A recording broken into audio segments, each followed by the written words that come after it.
Os cosmólogos usam o termo Big Bang para se referir à ideia de que o universo estava originalmente muito quente e denso em algum tempo finito no passado. Desde então tem se resfriado pela expansão ao estado diluído atual e continua em expansão atualmente. A teoria é sustentada por explicações mais completas e precisas a partir de evidências científicas disponíveis e da observação. Medições detalhadas da taxa de expansão do universo colocam o Big Bang em cerca de 13,8 bilhões de anos atrás, que é considerada a idade do universo. Teoria. A teoria do Big Bang depende de duas suposições principais: a universalidade das leis da física e o princípio cosmológico, que afirma que, em grandes escalas, o universo é homogêneo e isotrópico. Essas ideias foram inicialmente tomadas como postulados, mas hoje há esforços para testar cada uma delas. Por exemplo, a primeira hipótese foi testada por observações que mostram que o maior desvio possível da constante de estrutura fina em grande parte da idade do universo. Além disso, a relatividade geral passou por testes rigorosos na escala do sistema solar e das estrelas binárias. Se o universo em grande escala parece isotrópico visto da Terra, o princípio cosmológico pode ser derivado do princípio copernicano mais simples, que afirma que não há nenhum observador específico, ou especial, ou ponto de vantagem. Para este fim, o princípio cosmológico foi confirmado a um nível de 10⁻⁵ através de observações da radiação cósmica de fundo. O universo foi medido como sendo homogêneo nas maiores escalas no nível de 10%. Expansão do espaço. A relatividade geral descreve o espaço-tempo por uma métrica, que determina as distâncias que separam pontos próximos. Os pontos, que podem ser galáxias, estrelas ou outros objetos, são especificados usando um gráfico de coordenadas ou grade, que é estabelecido em todo o espaço-tempo. O princípio cosmológico implica que a métrica deve ser homogênea e isotrópica em grandes escalas, o que singularmente destaca a métrica de Friedman-Lemaitre-Robertson-Walker, métrica FLRW. Esta métrica contém um fator de escala, que descreve como o tamanho do universo muda com o tempo. Isto permite uma escolha conveniente de um sistema de coordenadas a ser feito, chamado coordenadas comóveis. Neste sistema de coordenadas a grade se expande junto com o universo e os objetos que estão se movendo apenas por causa da expansão do universo permanecem em pontos fixos na grade. Enquanto a distância coordenada, distância comóvel, deles permanece constante, a distância física entre dois pontos semelhantes cresce proporcionalmente com o fator de escala do universo. O Big Bang não é uma explosão de matéria se movendo para fora para preencher um universo vazio. Em vez disso, o espaço em si se expande com o tempo em todos os lugares e aumenta a distância física entre dois pontos comóveis. Em outras palavras, o Big Bang não é uma explosão no espaço, mas sim uma expansão do próprio espaço. Como a métrica FLRW assume uma distribuição uniforme de massa e energia, ela se aplica ao nosso universo somente em grandes escalas. Concentrações locais de matéria, como a nossa galáxia, estão ligadas gravitacionalmente, como tal, não experimentam a expansão em grande escala do espaço. Horizontes. Uma característica importante do espaço-tempo do Big Bang é a presença de horizontes. Uma vez que o universo tem uma idade finita e a luz viaja a uma velocidade finita, pode haver eventos no passado cuja luz não teve tempo de trazer até nós. Isto coloca um limite ou um horizonte passado sobre os objetos mais distantes que podem ser observados pelos humanos.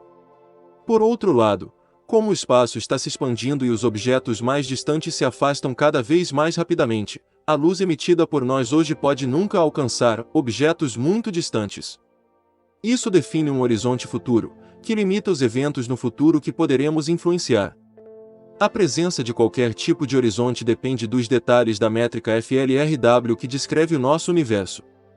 Nossa compreensão do universo até tempos muito primitivos sugere que há um horizonte do passado, embora na prática nossa visão também esteja limitada pela opacidade do universo nos primeiros tempos. Assim, nossa visão não pode prolongar-se mais para trás no tempo, embora o horizonte recue no espaço. Se a expansão do universo continuar a acelerar, há também um horizonte futuro. Cronologia. Singularidade. Uma extrapolação da expansão do universo no passado, usando a relatividade geral, produz uma densidade e uma temperatura infinitas em um tempo finito. Esta singularidade indica que a relatividade geral não é uma descrição adequada das leis da física neste regime. Quão próximos os modelos baseados apenas na relatividade geral podem ser usados para extrapolar em direção à singularidade ainda é algo que está em debate, certamente não mais próximos do que o final da era Planck. Esta singularidade primordial é por si só chamada de o Big Bang, mas o termo também pode se referir a uma fase mais genérica, mais quente e densa do universo.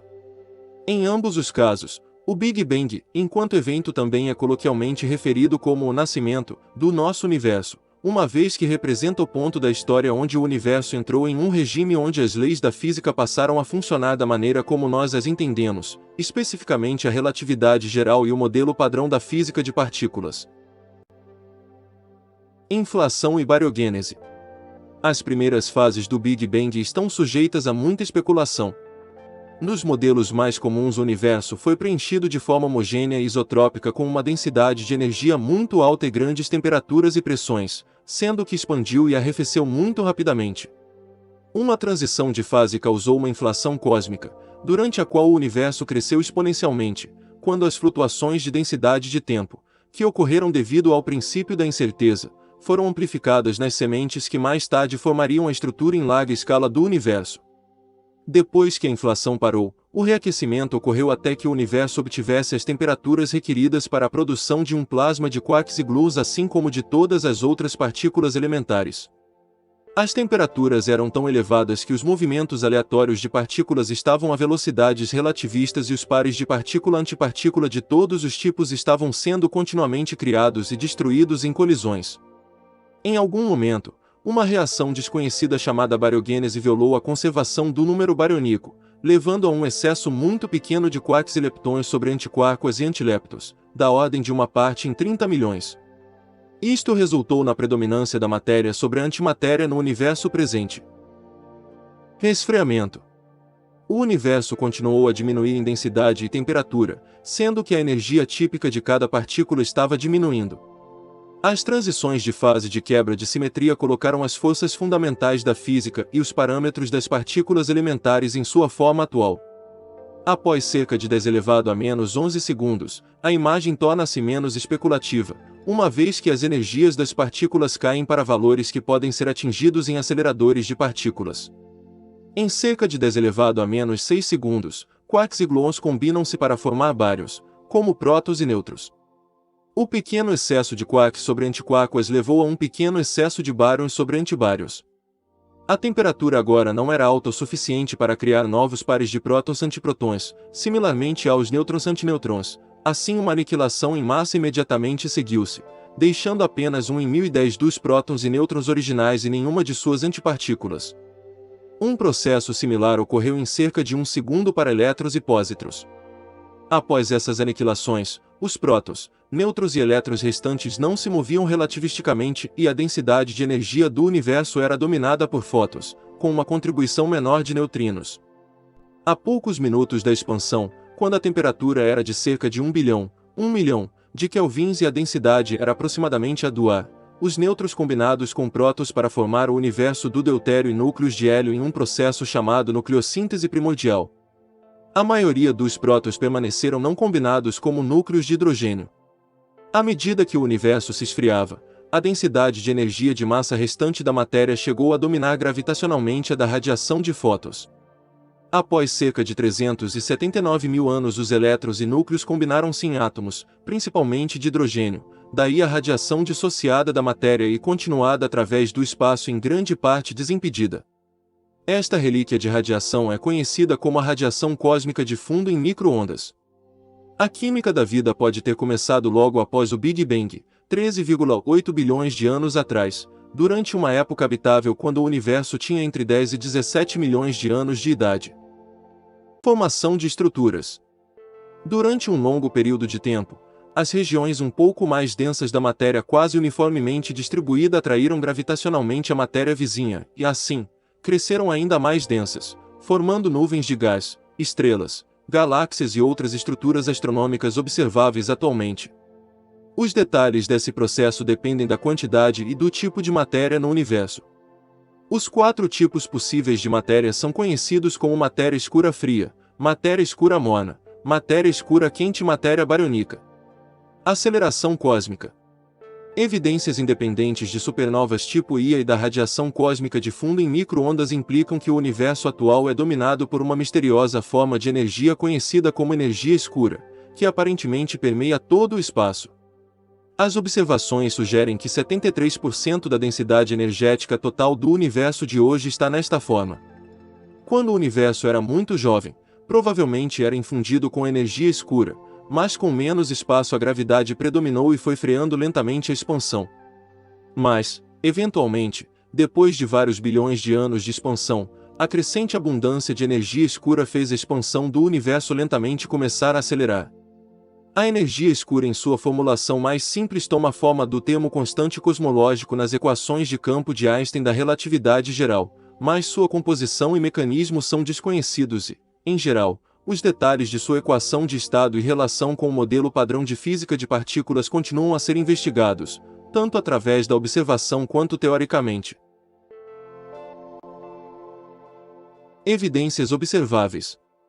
As evidências observacionais mais antigas e diretas que embasam a validade da teoria é a expansão do universo de acordo com a lei de Hubble, como indicado pelos desvios para o vermelho das galáxias, a descoberta e medição da radiação cósmica de fundo em micro-ondas e as abundâncias relativas de elementos leves produzidos na nucleossíntese do Big Bang. Evidências mais recentes incluem observações sobre a formação e evolução de galáxias e a distribuição de estruturas cósmicas de grande escala. Estes são algumas vezes chamados de 4 pilares da teoria do Big Bang. Modelos modernos precisos do Big Bang apelam para vários fenômenos físicos exóticos que não foram observados em experimentos de laboratório ou incorporados no modelo padrão de física de partículas. Dentre essas características, a matéria escura está atualmente sujeita às investigações laboratoriais mais ativas.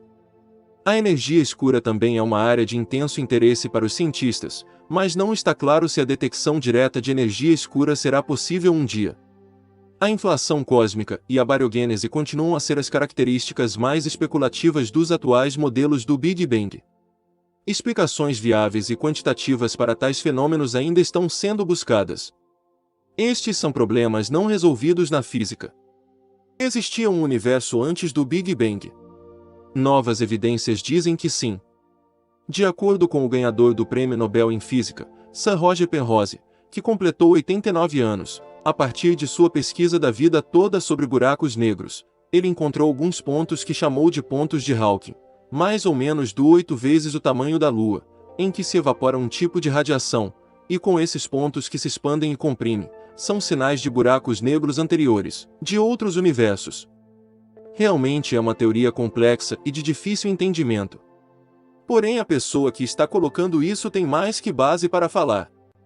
Originalmente, nebulosa era o nome de qualquer corpo celeste difuso, inicialmente observado e nomeado por Ptolomeu, incluindo galáxias, como a galáxia de Andrômeda, por exemplo, era atribuída como nebulosa de Andrômeda, antes da verdadeira natureza das galáxias ser confirmada no início do século XX. A maioria das nebulosas são de tamanho vasto, abrangendo tamanhos de até centenas de anos-luz de diâmetro. Embora mais densas que o espaço que as acercam, a maioria das nebulosas são muito menos densas que qualquer vácuo criado em ambiente terrestre. Uma nuvem nebular de tamanho da Terra pesaria apenas alguns quilogramas. Nebulosas são muitas vezes regiões de formações estrelares, como a nebulosa da Águia. Essa nebulosa é retratada em uma das imagens mais famosas da NASA, os Pilares da Criação. Nessas regiões a formação de gás, poeira e outros materiais amontoam-se para formar massas maiores, nas quais atraem mais massas, e eventualmente se tornarão maciças o suficiente para se tornarem estrelas. Os materiais remanescentes são acreditados formarem planetas, e outros objetos de sistemas planetários. Tipos.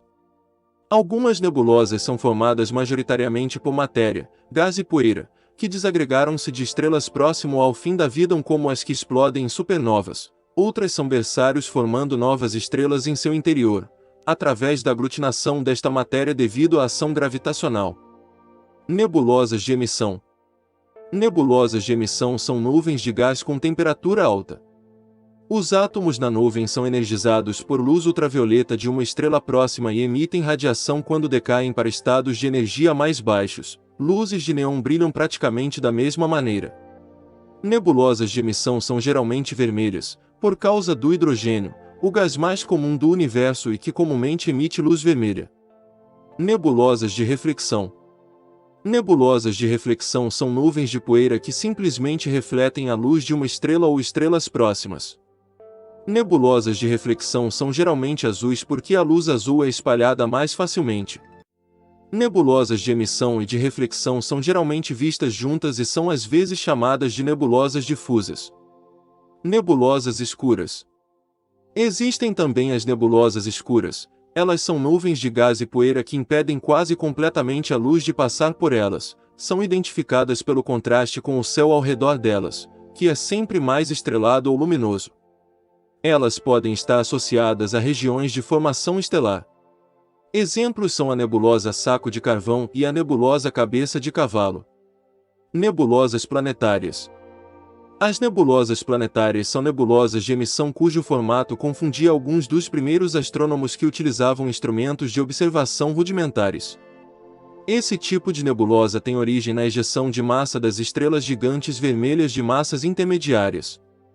Essas estrelas não são massivas o suficiente para produzir supernovas, por isso, no final de suas vidas, passam a fundir o elemento hélio em seu núcleo, dando origem aos átomos de carbono e oxigênio. O núcleo dessas estrelas passa a ficar cada vez mais comprimido e quente. Isso faz com que ele emita uma grande quantidade de radiação, e a estrela passa a ejetar uma grande parte de sua massa na forma de ventos estelares, dando origem à forma inicial da nebulosa planetária. Como as nebulosas são formadas? As nebulosas podem ser formadas durante o evento final de certo ponto. Um núcleo formado por essas partículas começa a ter temperaturas e pressões suficientes para realizar fusões entre átomos, que, por sua vez, levam à emissão de ondas eletromagnéticas capazes de excitar a massa de gás ao seu redor, que passa a emitir radiação eletromagnética em comprimentos de ondas visíveis. Como astrofísicos sabem a forma das nebulosas? Os astrônomos usam telescópios muito poderosos para tirar fotos de nebulosas distantes. É feito um tratamento de dados para simular a estrutura nebular e dar cor aos elementos presentes no espectro da região. Nomes e fatos de algumas das nebulosas mais fascinantes já descobertas. Nebulosa de Órion. A M42, ou nebulosa de Órion, é do tipo nebulosa difusa. Está localizada a 1270 anos-luz da Terra, no cinturão de Órion. Esta nebulosa pode ser vista a olho nu da Terra. A nebulosa de Órion possui aproximadamente 700 estrelas em diferentes estágios de formação. Nebulosa borboleta. Esta é a NGC 6302, também chamada de nebulosa borboleta. Esta nebulosa é do time das planetárias bipolares. Ela está localizada na constelação de Escorpião a mais de 4.000 anos-luz da Terra.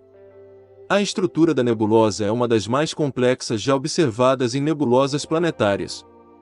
Sua estrela central é um dos objetos mais quentes da galáxia, com uma temperatura superior a 250.000 graus centígrados, o que significa que a estrela que a formou deve ter sido muito, muito grande. Nebulosa de Hélix, óleo de Deus. Esta é a NGC 7293, mais conhecida como nebulosa da Hélice. Esta é uma das nebulosas mais próximas da Terra. Ela está localizada na constelação de Aquário a aproximadamente 700 anos-luz. A nebulosa de Hélix é uma nebulosa planetária que se formou a partir da morte de uma estrela. Por ela ter um formato parecido com um olho e estar bem próximo à Terra, alguns dizem que é o olho de Deus sobre nós. Nebulosa Cabeça de Cavalo. A Bernard 33, mais conhecida como Nebulosa Cabeça de Cavalo, está localizada a 1500 anos-luz da Terra, no cinturão de Órion. A peculiaridade desta nebulosa é que ela tem uma densa massa de poeira, causando um tipo de sombra escura que tem o formato de uma cabeça de cavalo. Nebulosa do Caranguejo. A NGC 1952, mais conhecida como Nebulosa do Caranguejo, está localizada na constelação de Touro a 6.300 anos-luz da Terra e se expande a cerca de 1.500 km por segundo. Esta nebulosa é tipificada como nebulosa de vento de pulsar. Isto significa que a nebulosa de Caranguejo é formada por uma estrela de nêutrons que emite pulsos periódicos de radiação que abrange quase todo o espectro eletromagnético. Sua forma de caranguejo foi criada pela explosão de uma supernova. Nebulosa da Bolha. Em meio a uma nuvem molecular, na constelação de Cassiopeia, com 10 anos-luz de diâmetro e a 10.000 anos-luz da Terra, podemos encontrar a nebulosa da Bolha, NGC 7635. No centro desta nebulosa há uma estrela quentíssima, centenas de milhares de vezes mais brilhante que o Sol. Esta estrela gera um vento estelar fortíssimo que cria a ilusão de uma bolha e a mantém. A estrela também energiza o objeto com radiações, fazendo com que ela brilhe, e é por causa deste brilho próprio que a nebulosa é classificada como uma nebulosa de emissão. Nebulosa Tarântula. Esta é a NGC 2070, mais conhecida como Nebulosa Tarântula. Ela está localizada na Grande Nuvem de Magalhães, na constelação de Dourado a 160.000 anos-luz da Terra. A nebulosa da Tarântula é a maior e mais massiva região de formação estelar. Ela é um objeto tão luminoso que, se estivesse tão perto da Terra quanto a nebulosa de Órion, poderia cobrir uma área de 60 luas cheias no céu e seu brilho seria suficiente para iluminar a noite. Nebulosa Carina. Eta Carinae, ou NGC 3372, são outros nomes dados a esta imensa nebulosa que se encontra a 7.500 anos-luz da Terra, na constelação de Carina, braço de Carina Sagitário. A nebulosa é uma das maiores nebulosas difusas em nossos céus. Embora seja 4 vezes maior e ainda mais brilhante do que a famosa nebulosa de Órion, a nebulosa Carina é muito menos conhecida, devido à sua localização no céu do hemisfério sul. Nebulosa Olho de Gato. Catalogada como NGC 6543, a nebulosa Olho de Gato está localizada a 3.261 anos-luz da Terra, na constelação de Dragão. Além da nebulosa interior, o halo exterior envolve o sistema numa série de anéis concêntricos formados em etapas anteriores da formação da nebulosa planetária. Isto indica que é uma nebulosa que surgiu dentro de outra. Esta nebulosa é uma das mais estudadas justamente por ter este formato tão peculiar que intriga os cientistas sobre como ela surgiu e como conseguiu ter este formato. Pilares da Criação. Os pilares da criação são aglomerados densos de poeira e gás dentro da nebulosa da Águia, na constelação de Serpente. O nome, Pilares, é sugestivo ao formato do lugar, e a parte criação originou-se devido ao local ser um enorme berço de estrelas. Curiosamente, hoje estes pilares não existem mais. O formato da nuvem sugere que a supernova explodiu há mais de 6.000 anos e devastou as 3 colunas. Considerando a distância de 7.000 anos-luz da Terra, dentro de 1.000 anos a explosão será visível daqui. Na cosmologia, matéria escura é uma forma postulada de matéria que não interage com a matéria comum, nem consigo mesma, ou interage muito pouco com ela mesma. Ela só interage gravitacionalmente, por isso, sua presença pode ser inferida a partir de efeitos gravitacionais sobre a matéria visível, como estrelas, galáxias e aglomerado de galáxias. Os astrônomos observaram que a matéria escura não se agrupa muito em pequenas galáxias, mas sua densidade aumenta acentuadamente em sistemas maiores, como aglomerados de galáxias, porque ela pode se dispersar apenas quando atingem a energia correta. No modelo cosmológico mais aceito, o modelo CDM, que tem obtido grande sucesso na descrição da formação da estrutura em grande escala do universo, a componente de matéria escura é fria, isto é, não relativística. Nesse contexto, a matéria escura compõe cerca de 26,8% da densidade de energia do universo. O restante seria constituído de energia escura, 68,3% e de matéria barônica, 4,9%. Deste modo, a matéria escura é estimada a constituir 84,5% da matéria total do universo, enquanto a energia escura mais a matéria escura constituem 95,1% do conteúdo total de massa-energia do universo. Alguns pesquisadores propõem que as partículas de matéria escura tenham uma massa de 0,02% da massa do elétron. Atualmente existe um grande debate sobre a detecção de matéria escura. O experimento Dama-Libra diz ter feito uma detecção indireta, via observação da variação sazonal do número de eventos, efeito relativo à variação da velocidade da Terra em relação ao halo galáctico de matéria escura. Contudo, esse resultado é incompatível com os resultados de vários experimentos de detecção direta, como por exemplo o da MIC, CDMS-2, o Xenon 10 e o Zeppelin 3. Novos experimentos, maiores e mais sensíveis, utilizaram os detectores Xenon 100 e Lux em busca de maiores esclarecimentos. Os astrofísicos sugerem que a matéria escura também pode ser detectada medindo o efeito que tem sobre a temperatura dos exoplanetas. Um módulo de 2 bilhões denominado AMS, espectrômetro magnético alfa, foi instalado na Estação Espacial Internacional em maio de 2011. O detector de partículas tem como uma de suas funções procurar por evidências da matéria escura, sendo importante nas pesquisas sobre sua natureza. A teoria dominante afirma que a matéria escura é feita de uma partícula chamada neutralino. Colisões entre neutralinos devem produzir um grande número de pósitrons de alta energia. O AMS poderá comprovar se a matéria escura é feita de neutralinos procurando por esse excesso de pósitrons de alta energia. Explicações alternativas. Existem tentativas de solucionar o problema da matéria escura propondo-se alterações na gravitação. Um exemplo famoso é a MOND. No entanto, até o momento, nenhuma delas obteve grande sucesso. Energia escura. Na cosmologia, a energia escura é uma forma hipotética de energia que estaria distribuída por todo o espaço e tende a acelerar a expansão do universo. A principal característica da energia escura é ter uma forte pressão negativa. De acordo com a teoria da relatividade, o efeito de tal pressão negativa seria semelhante, qualitativamente, a uma força que age em larga escala em oposição à gravidade. Tal efeito hipotético é frequentemente utilizado por diversas teorias atuais que tentam explicar as observações que apontam para um universo em expansão acelerada. A natureza da energia escura é um dos maiores desafios atuais da física, da cosmologia e da filosofia. Existem hoje muitos modelos fenomenológicos diferentes, contudo os dados observacionais ainda estão longe de selecionar um em detrimento dos demais. Isso acontece pois a escolha de um modelo de energia escura depende de um bom conhecimento da variação temporal da taxa de expansão do universo, o que exige a observação de propriedades de objetos a distâncias muito grandes. As principais formas das diferentes propostas de energia escura são a constante cosmológica, que pode ser interpretada tanto como uma modificação de natureza geométrica nas equações de campo da relatividade geral, quanto como um efeito da energia do vácuo, a qual preenche o universo de maneira homogênea, e a quintessência, usualmente modelado como campo escalar cuja densidade de energia pode variar no tempo e no espaço.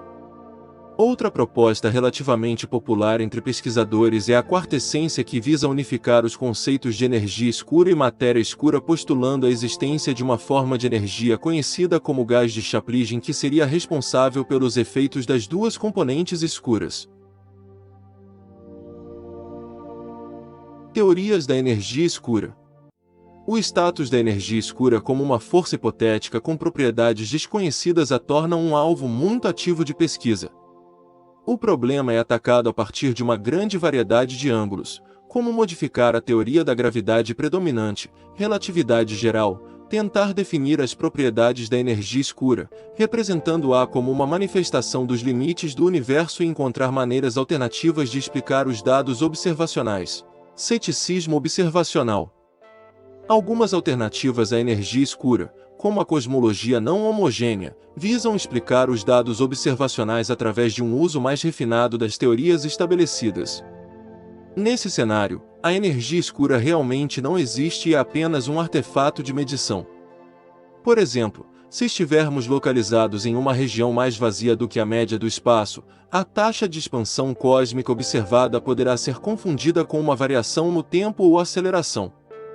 Uma abordagem diferente usa uma extensão cosmológica do princípio da equivalência para mostrar como o espaço pode parecer estar se expandindo mais rapidamente nos vazios que circundam nosso aglomerado local. Embora fracos, esses efeitos considerados cumulativamente ao longo de bilhões de anos podem se tornar significativos, criando a ilusão de aceleração cósmica e fazendo parecer que vivemos em uma bolha.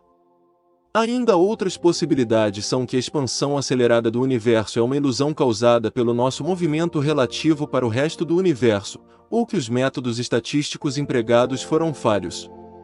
Também foi sugerido que a anisotropia do universo local foi deturpada como energia escura. Um laboratório não conseguiu provas de detecção de qualquer força associada à energia escura. Manifestação das bordas do universo. Supõe-se que o universo tenha fronteiras porque não está apenas expandindo, mas expandindo com aceleração. As forças gravitacionais, em geral, dificultam a expansão do universo, no entanto, não podem acelerá-lo. O efeito Casimir diz que isso não pode acontecer porque não há nada no vácuo. Mas, de acordo com a teoria quântica, as partículas constantemente aparecem e desaparecem ali, e como resultado de sua interação com as placas, que indicam certas fronteiras do espaço, ocorre uma atração muito pequena. E há uma ideia de acordo com isso, aproximadamente a mesma coisa acontece no espaço. Somente isso leva, pelo contrário, à repulsa adicional, que acelera a expansão do universo. Ou seja, não existe essencialmente energia escura, mas há uma manifestação das bordas do universo. Fluxo escuro. O fluxo escuro é um fenômeno astronômico que pode indicar a existência de universos paralelos. Alexander Kashinsky, um astrofísico da NASA, observou que um grupo de galáxias está se movendo entre as constelações de Sagitário e Hidra. Segundo ele, o universo possui um limite de expansão, que fica a 45 bilhões de anos-luz da Terra, e essa fronteira pode ser uma interface com outro universo, uma espécie de ralo cósmico por onde as galáxias estão fluindo, consequentemente passando para outro universo. Entretanto, os dados são imprecisos. Eles indicam que as galáxias estão se afastando da Terra, mas esse movimento pode ter sentido oposto. Como o limite do universo representa o limite observável, já que a luz não teve tempo de chegar até nós, o único modo de estudá-lo é detectar alguma influência dessa região em galáxias observáveis, daí a importância de achar um conjunto galáctico se movendo a 1000 km por segundo, como se sofresse uma atração distante. Kashinsky diz que medições mais consistentes poderão ser feitas com a sonda VAP e o telescópio espacial Planck. A matéria escura não pode explicar o fenômeno porque não possui gravidade suficiente e a energia escura também não pode porque está distribuído de modo uniforme. A teoria da relatividade geral prevê que uma massa suficientemente compacta pode deformar o espaço-tempo para formar um buraco negro. O limite da região da qual não é possível escapar é chamado de horizonte de eventos. Embora o horizonte de eventos tenha um efeito enorme sobre o destino e as circunstâncias de um objeto que o atravessa, não tem nenhuma característica local detectável. De muitas maneiras, um buraco negro age como um corpo negro ideal, pois não reflete luz.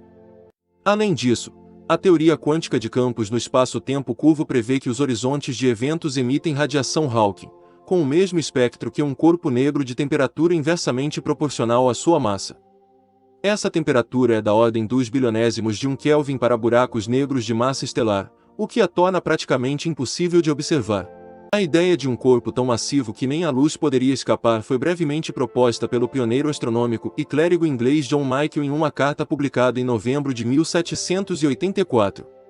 Os cálculos simplistas de Michael supunham que esse corpo pudesse ter a mesma densidade que o Sol e concluíram que esse corpo se formaria quando o diâmetro de uma estrela excedesse o do Sol por um fator de 500 e a velocidade de escape da superfície excedesse a velocidade usual da luz.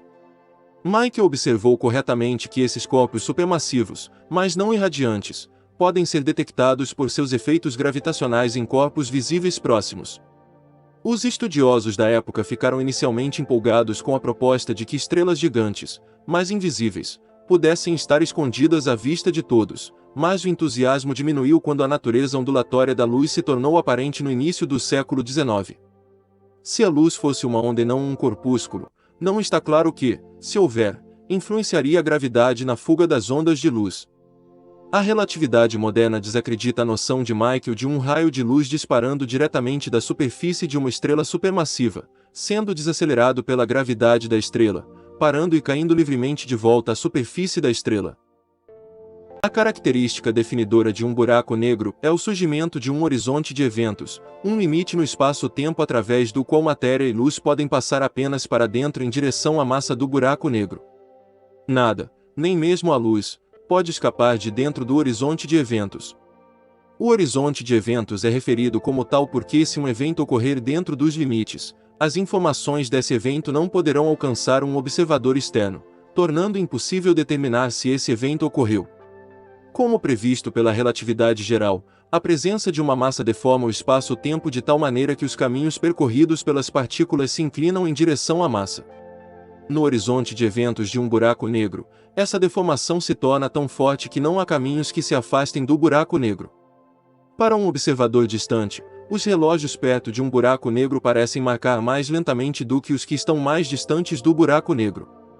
Devido a esse efeito, conhecido como dilatação do tempo gravitacional, um objeto que cai em um buraco negro parece diminuir à medida que se aproxima do horizonte de eventos, levando um tempo infinito para alcançá-lo. Ao mesmo tempo, todos os processos nesse objeto diminuem a velocidade, do ponto de vista de um observador externo fixo, fazendo com que qualquer luz emitida pelo objeto pareça mais vermelha e mais escura, um efeito conhecido como desvio gravitacional para o vermelho. Por fim, o objeto em queda desaparece até não poder mais ser visto. Normalmente, esse processo acontece muito rapidamente, com o objeto desaparecendo da vista em menos de um segundo. Por outro lado, observadores indestrutíveis que caem em um buraco negro não percebem nenhum desses efeitos à medida que cruzam o horizonte de eventos. De acordo com seus próprios relógios, que lhes parecem marcar normalmente, eles cruzam o horizonte de eventos após um tempo finito sem notar nenhum comportamento singular. Na relatividade geral clássica, é impossível determinar a localização do horizonte de eventos a partir de observações locais, devido ao princípio de equivalência de Einstein. A topologia do horizonte de eventos de um buraco negro é sempre aproximadamente esférica. Para buracos negros não rotativos, estáticos, a geometria do horizonte de eventos é precisamente esférica, enquanto que para buracos negros rotativos o horizonte de eventos é oblato. No centro de um buraco negro, conforme descrito pela relatividade geral, pode estar uma singularidade gravitacional, uma região onde a curvatura do espaço-tempo se torna infinita. Para um buraco negro não rotativo, essa região assume a forma de um único ponto, e, para um buraco negro rotativo, é borrada para formar uma singularidade de anel que fica no plano de rotação. Nos dois casos, a região singular possui volume zero. Também pode ser mostrado que a região singular contém toda a massa da solução do buraco negro. A região singular pode assim ser pensada como tendo densidade infinita. Observadores que caem em um buraco negro de Schwarzschild, ou seja, que não são rotativos e não são carregados, não podem evitar serem transportados para a singularidade, uma vez que cruzam o horizonte de eventos. Eles podem prolongar a experiência acelerando para desacelerar sua descida, mas apenas até um limite.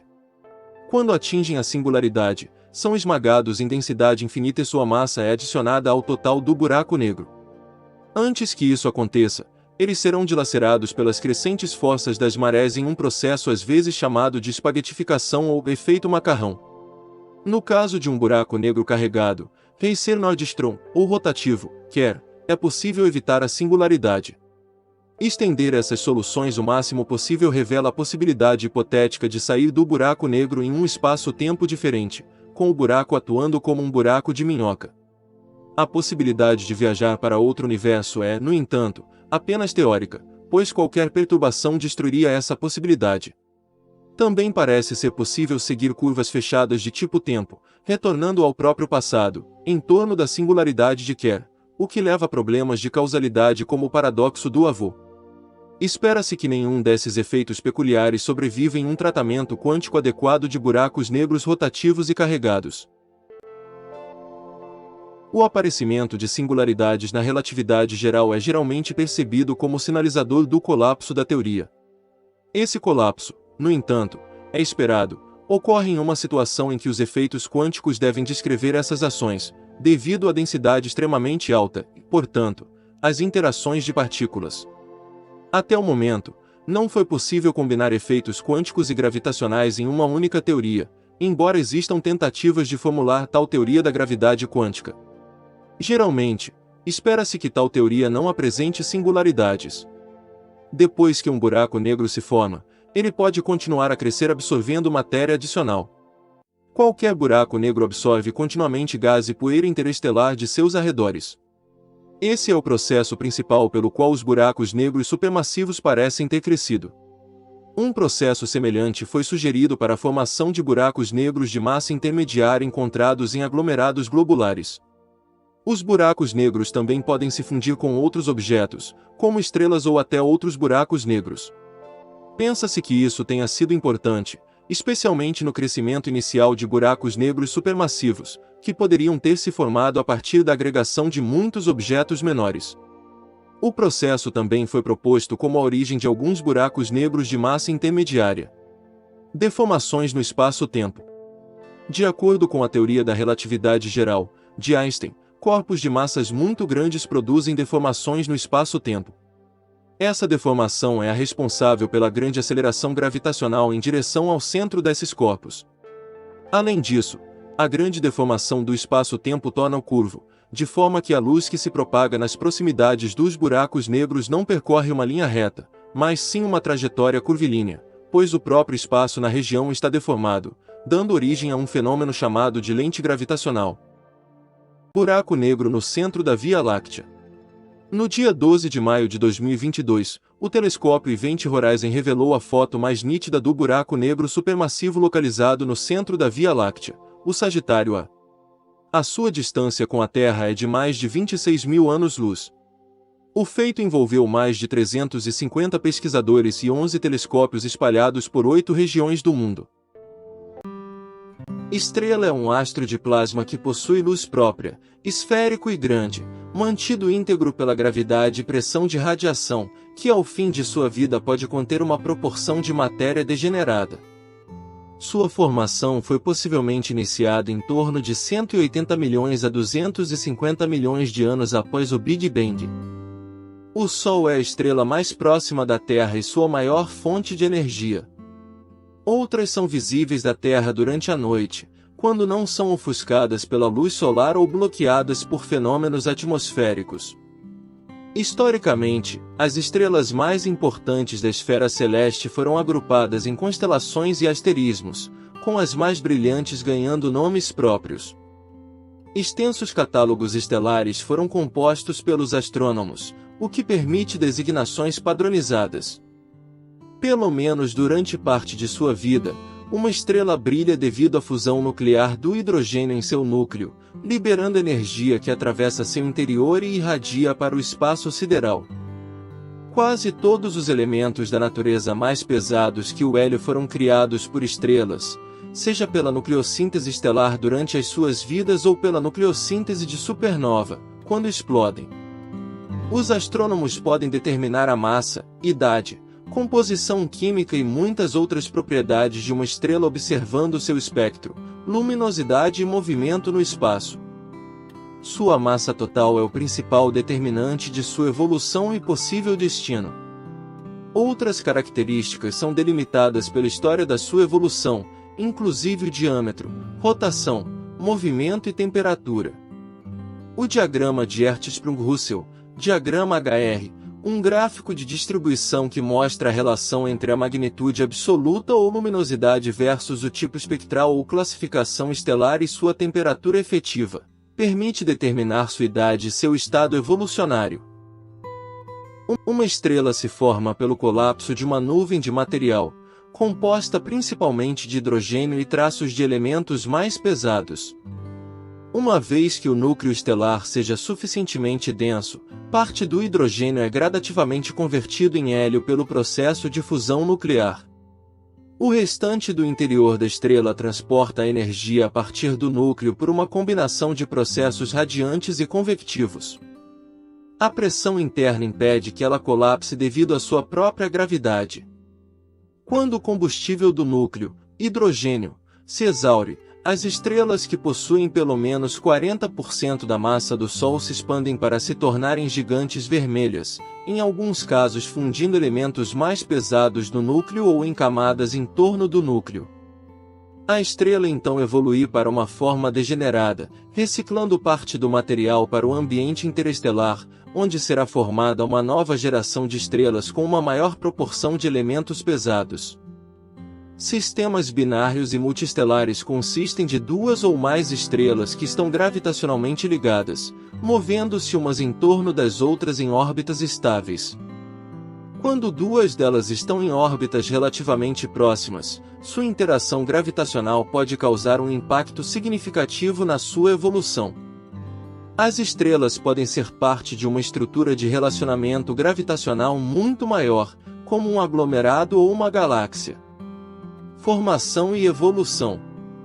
As estrelas são formadas no interior de regiões extensas de maior densidade no meio interestelar, embora esta densidade seja ainda menor do que no interior de uma câmara de vácuo terrestre.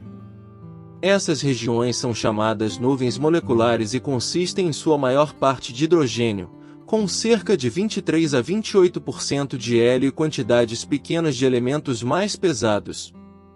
Um exemplo de tais regiões formadoras de estrelas é a nebulosa de Órion. À medida em que grandes estrelas são formadas a partir das nuvens moleculares, elas iluminam poderosamente essas nuvens e também ionizam o hidrogênio. Estrelas grandes. Durante a sua fase de queima de hélio, estrelas de massa muito grande, mais do que 9 massas solares, se expandem para formar supergigantes vermelhas. Quando este combustível se extingue no núcleo, elas podem continuar a fundir elementos mais pesados do que o hélio. O núcleo se contrai até que a temperatura e pressão sejam suficientes para fundir o carbono. Este processo continua em estágios sucessivos supridos pelo neônio, oxigênio e silício. Próximo ao fim da vida da estrela, a fusão pode ocorrer ao longo de uma série de camadas, como de uma cebola, dentro da estrela. Cada camada funde um elemento diferente, com a mais externa fundindo hidrogênio, a seguinte o hélio e assim por diante. O estágio final é atingido quando a estrela começa a produzir ferro. Como os núcleos de ferro são mais fortemente ligados do que quaisquer núcleos mais pesados, se eles se fundem eles não liberam energia, o processo, ao contrário, consumiria energia.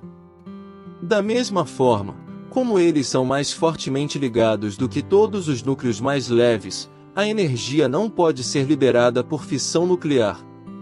Em estrelas muito grandes e relativamente velhas, um grande núcleo de ferro inerte se acumula no centro da estrela.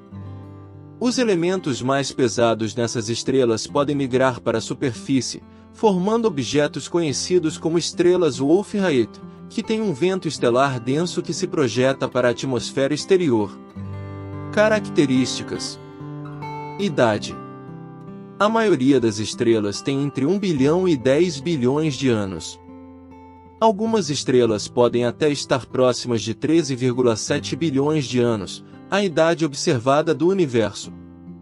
A estrela mais antiga já observada, em 2007, Rede 1523 a 901, tem idade estimada em 13,2 bilhões de anos. Contudo, em 2018, uma antena de rádio apanhou a assinatura resultante do gás hidrogênio que cercou as estrelas, cerca de 180 milhões de anos depois do nascimento do universo.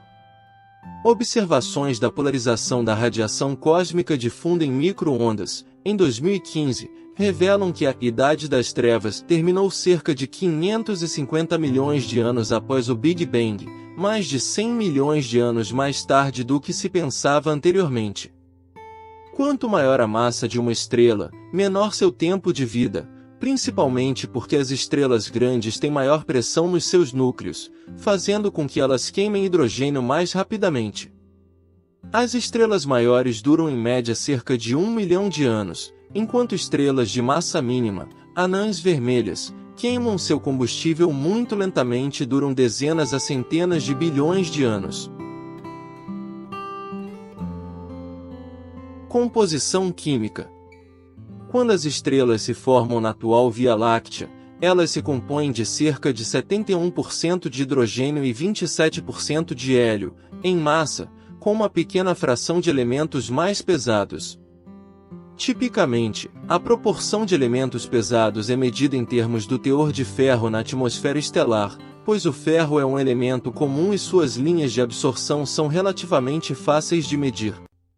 Como as nuvens moleculares em que as estrelas se formam são continuamente enriquecidas por elementos mais pesados provenientes de explosões de supernovas, a medição da composição química de uma estrela pode ser usada para inferir a sua idade.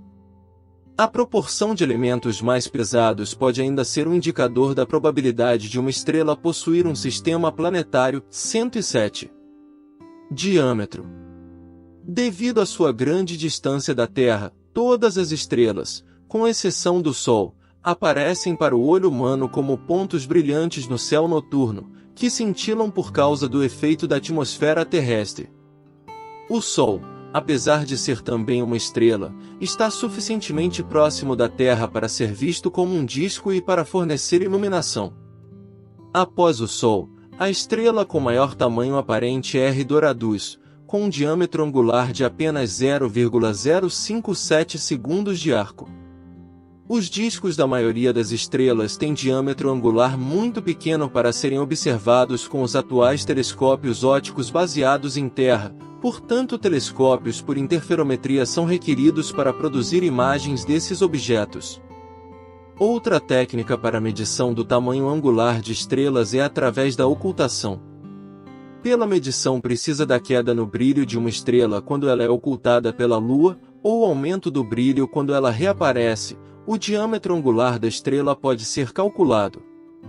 As estrelas variam em tamanho, sendo no mínimo 70 vezes a massa de Júpiter até supergigantes como Betelgeuse, na constelação de Órion, que tem um diâmetro aproximadamente 650 vezes maior do que o Sol, cerca de 0,9 bilhão de quilômetros.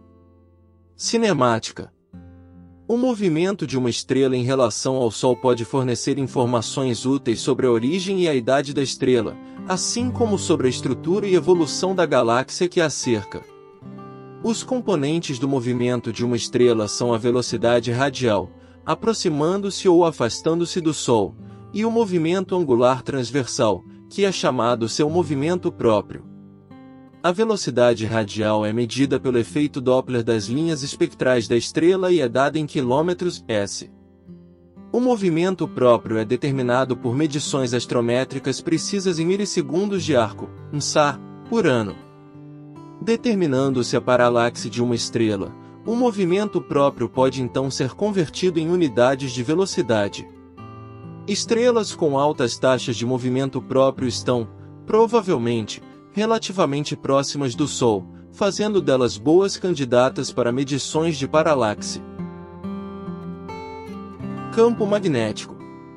O campo magnético de uma estrela é gerado dentro de regiões onde ocorre a circulação convectiva. Este movimento de plasma condutor funciona como um dínamo, gerando campos magnéticos que se estendem por toda a estrela.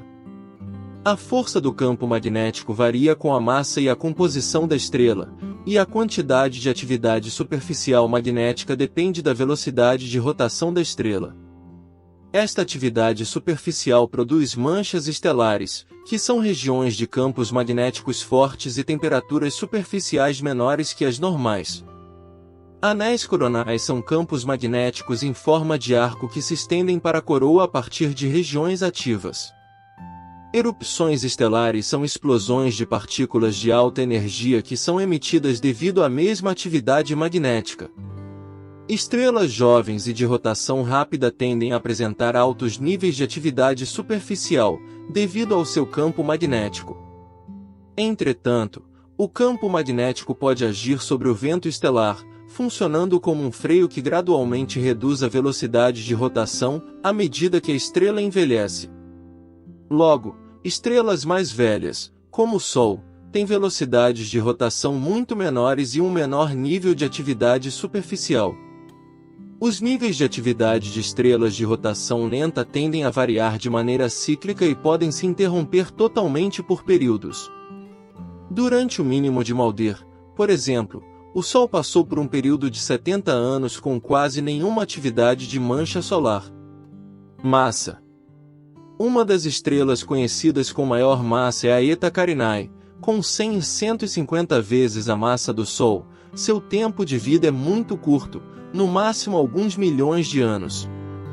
Um estudo do aglomerado Arche sugere que 150 massas solares é o limite superior para estrelas no atual estágio do universo. A razão para este limite não é conhecido com precisão, mas se deve parcialmente ao limite de Eddington, que define a quantidade máxima de luminosidade que pode passar através da atmosfera de uma estrela sem ejetar os gases para o espaço. Entretanto, a massa de uma estrela chamada R136A1, no aglomerado RMC 136, foi medida em 265 massas solares, colocando este limite em questão. Rotação. A velocidade de rotação das estrelas pode ser calculada por aproximação por meio de medição espectroscópica ou, com mais precisão, pelo acompanhamento da velocidade de rotação de manchas estelares. Estrelas jovens podem ter velocidades de rotação maiores do que 100 km por segundo no Equador. A estrela classe B Achernar, por exemplo, tem uma velocidade de rotação equatorial de 225 km por segundo ou mais, conferindo-lhe um diâmetro equatorial que é mais de 50% maior do que a distância entre os polos. Esta velocidade é pouco menos do que a velocidade crítica de 300 km por segundo, em que a estrela se desintegraria. Em comparação, o Sol gira uma vez a cada 25-35 dias, com uma velocidade equatorial de 1,994 km por segundo. O campo magnético e o vento estelar servem para reduzir bastante a velocidade de rotação de uma estrela da sequência principal, à medida que ela evoluir na sequência principal. Estrelas degeneradas se contraíram numa massa compacta, resultando numa rápida velocidade de rotação. Entretanto, elas têm velocidades relativamente baixas se comparadas com as que seriam esperadas pela conservação do momento angular, a tendência de um corpo em rotação de compensar a redução de tamanho com o aumento da sua velocidade. Uma grande parte do momento angular da estrela é dissipada como resultado da perda de massa pelo vento estelar. Apesar disso, a velocidade de rotação de um pulsar pode ser muito alta. O pulsar no coração da nebulosa do Caranguejo, por exemplo, gira 30 vezes por segundo. A velocidade de rotação do pulsar vai se reduzir gradualmente devido à emissão de radiação. Temperatura. A temperatura superficial de uma estrela da sequência principal é determinada pela taxa de produção de energia no núcleo e o raio da estrela, e é frequentemente estimada com base no índice de cor da estrela. Ela é normalmente indicada pela temperatura efetiva, que é a temperatura de um corpo negro ideal que irradia sua energia na mesma luminosidade por unidade de área da superfície da estrela. Ressalte-se, entretanto, que a temperatura efetiva é apenas um valor representativo, uma vez que as estrelas, na realidade, apresentam um gradiente de temperatura que diminui com o aumento da distância para o núcleo. A temperatura na região do núcleo de uma estrela é de vários milhões de Kelvin. A temperatura estelar determina a taxa de energização ou ionização de diferentes elementos, resultando em linhas de absorção características no espectro. A temperatura superficial de uma estrela, junto com sua magnitude absoluta visual e características de absorção, são usadas para classificar uma estrela. Estrelas da sequência principal com grandes massas podem ter temperaturas superficiais de 50.000 Kelvin. Estrelas menores como o Sol têm temperaturas superficiais de alguns milhares de Kelvin. Gigantes vermelhas têm temperaturas superficiais relativamente baixas, de cerca de 3.600 Kelvin, mas elas também têm alta luminosidade devido à sua grande superfície exterior. Radiação. A energia produzida pelas estrelas, como subproduto da fusão nuclear, irradia para o espaço como radiação eletromagnética e como radiação corpuscular. A radiação corpuscular emitida se manifesta como o vento estelar e a radiação eletromagnética ocorre em vários comprimentos de onda: rádio, micro-ondas, infravermelho, luz visível, ultravioleta, raios X e raios gama. A cor de uma estrela, determinada pela frequência de pico da luz visível, depende da temperatura de suas camadas exteriores, inclusive sua fotosfera. Usando o espectro estelar, os astrônomos podem determinar a temperatura superficial, a gravidade superficial, a metalicidade e a velocidade de rotação de uma estrela. Se a distância for conhecida, através, por exemplo, da medição da paralaxe, pode-se então derivar a luminosidade. A massa, o raio, a gravidade superficial e o período de rotação podem então ser estimados com base em modelos estelares. A massa pode ser medida diretamente para estrelas em sistemas binários. A técnica de microlente gravitacional também fornece a massa do astro. Com esses parâmetros, os astrônomos podem também estimar a idade da estrela. Luminosidade. Em astronomia, luminosidade é a quantidade de luz e outras formas de energia radiante que a estrela irradia por unidade de tempo. A luminosidade é determinada pelo raio e a temperatura superficial. Entretanto, muitas estrelas não irradiam um fluxo uniforme por toda a sua superfície. Vega, por exemplo, de rápida rotação, tem um fluxo de energia maior nos seus polos do que ao longo do seu equador. Regiões da superfície com temperatura e luminosidade menores do que a média são conhecidas como manchas estelares. As pequenas estrelas anãs como o Sol geralmente apresentam discos essencialmente sem acidentes, com apenas pequenas manchas estelares. As estrelas gigantes têm manchas estelares muito maiores e muito mais óbvias e também exibem forte escurecimento de bordo, isto é, o brilho diminui na direção da borda do disco estelar. Anãs vermelhas eruptivas como a UV-Ceti podem também possuir manchas estelares importantes. Magnitude. O brilho aparente de uma estrela é medido pela sua magnitude aparente, considerando a luminosidade, a distância da Terra e a alteração de sua luz quando passa pela atmosfera da Terra. A magnitude intrínseca ou absoluta está diretamente relacionada à sua luminosidade e corresponde à magnitude aparente que ela teria se sua distância para a Terra fosse de 10 parsec, 32,6 anos-luz. As magnitudes aparente e absoluta são grandezas logarítmicas. Uma diferença de uma unidade na magnitude corresponde a uma variação no brilho de cerca de 2,5 vezes.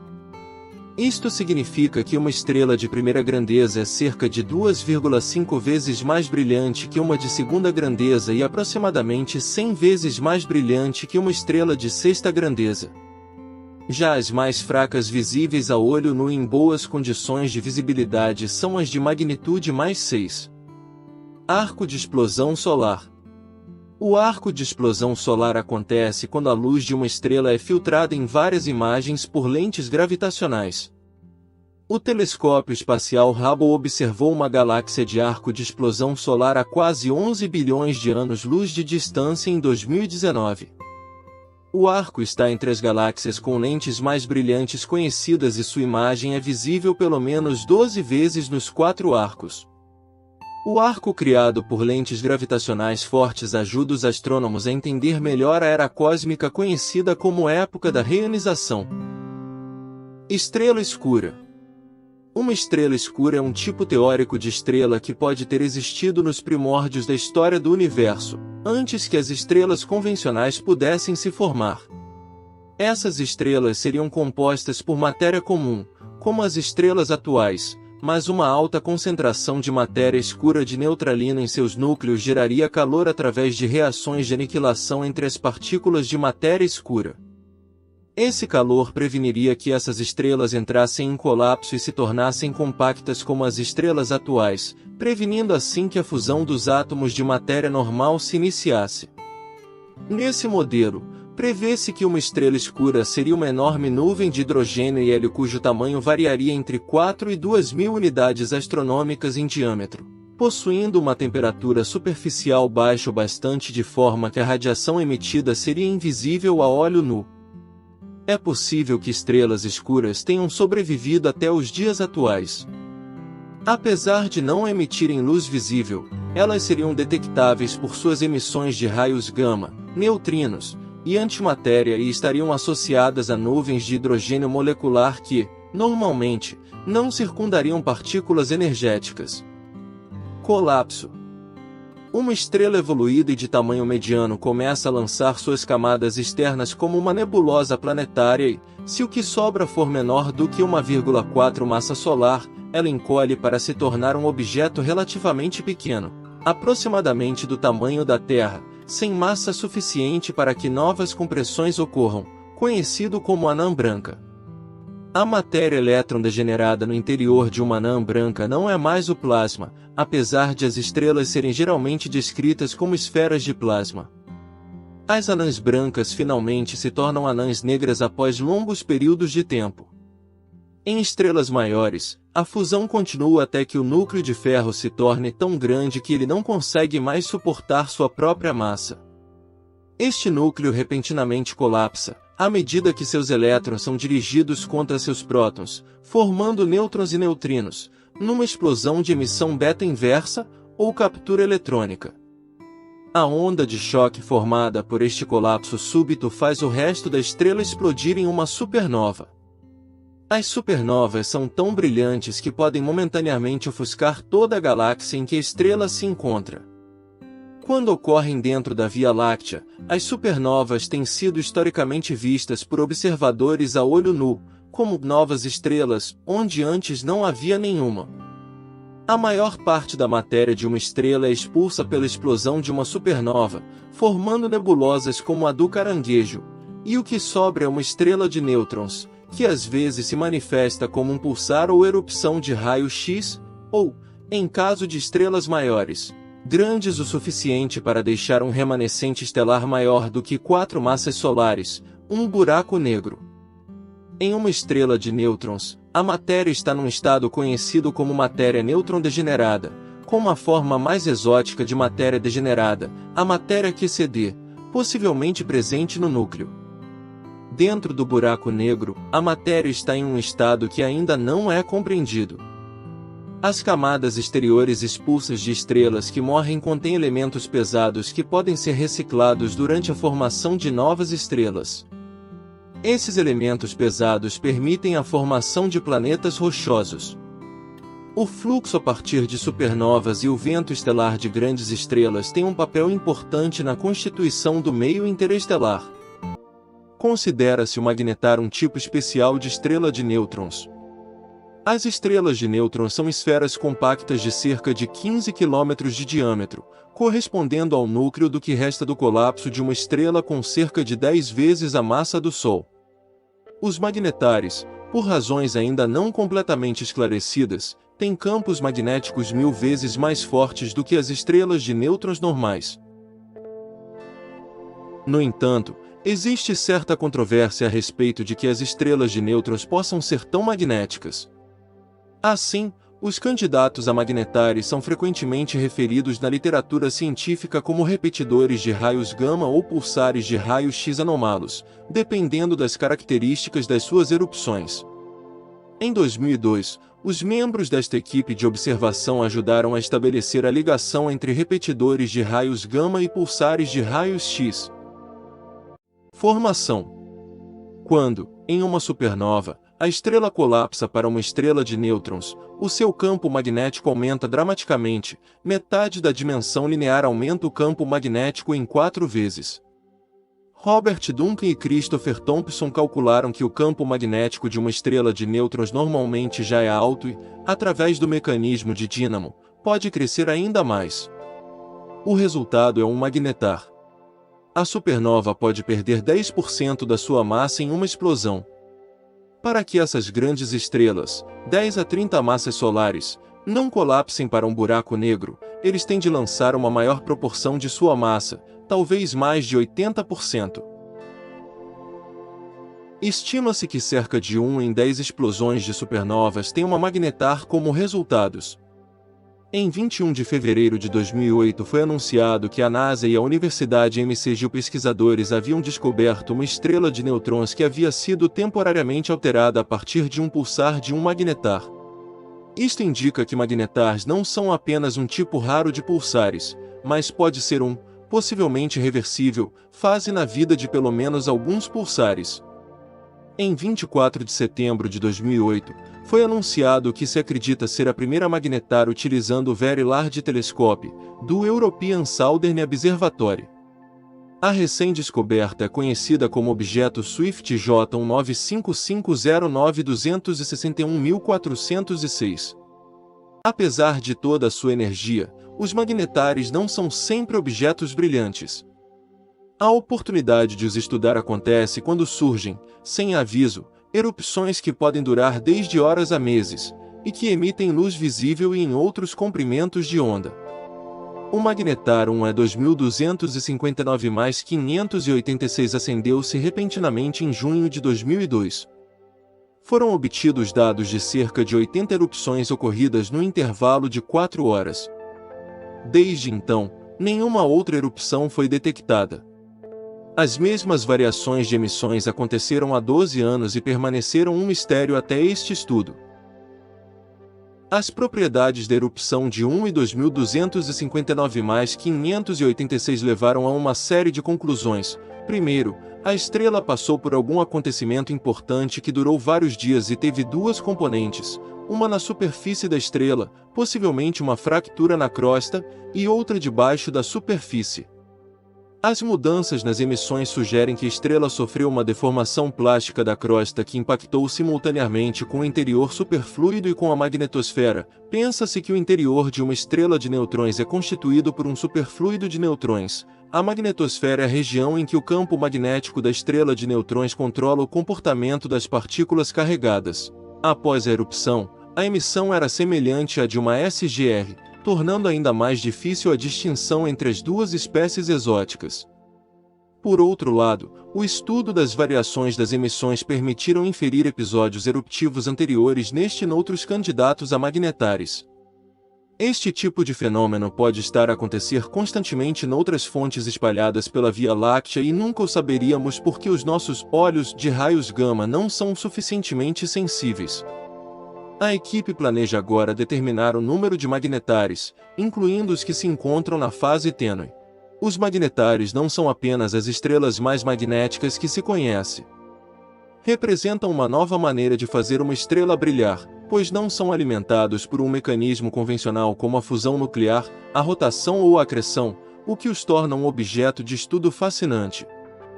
Em 2020, os astrônomos adicionaram um novo membro a uma família exclusiva de objetos exóticos com a descoberta de um magnetar. Novas observações do Observatório de Raio-X Chandra, da NASA, ajudam a apoiar a ideia de que também é um pulsar, o que significa que emite pulsos regulares de luz. Os magnetares são um tipo de estrela de nêutrons, um objeto incrivelmente denso composto principalmente de nêutrons compactados, que se forma a partir do colapso do núcleo de uma estrela massiva durante uma supernova. O que diferencia os magnetares de outras estrelas de nêutrons é que eles também têm os campos magnéticos conhecidos mais poderosos do universo. Para comparação, a força do campo magnético terrestre tem um valor de cerca de 1 Gauss, enquanto um ímã de geladeira mede cerca de 100 Gauss.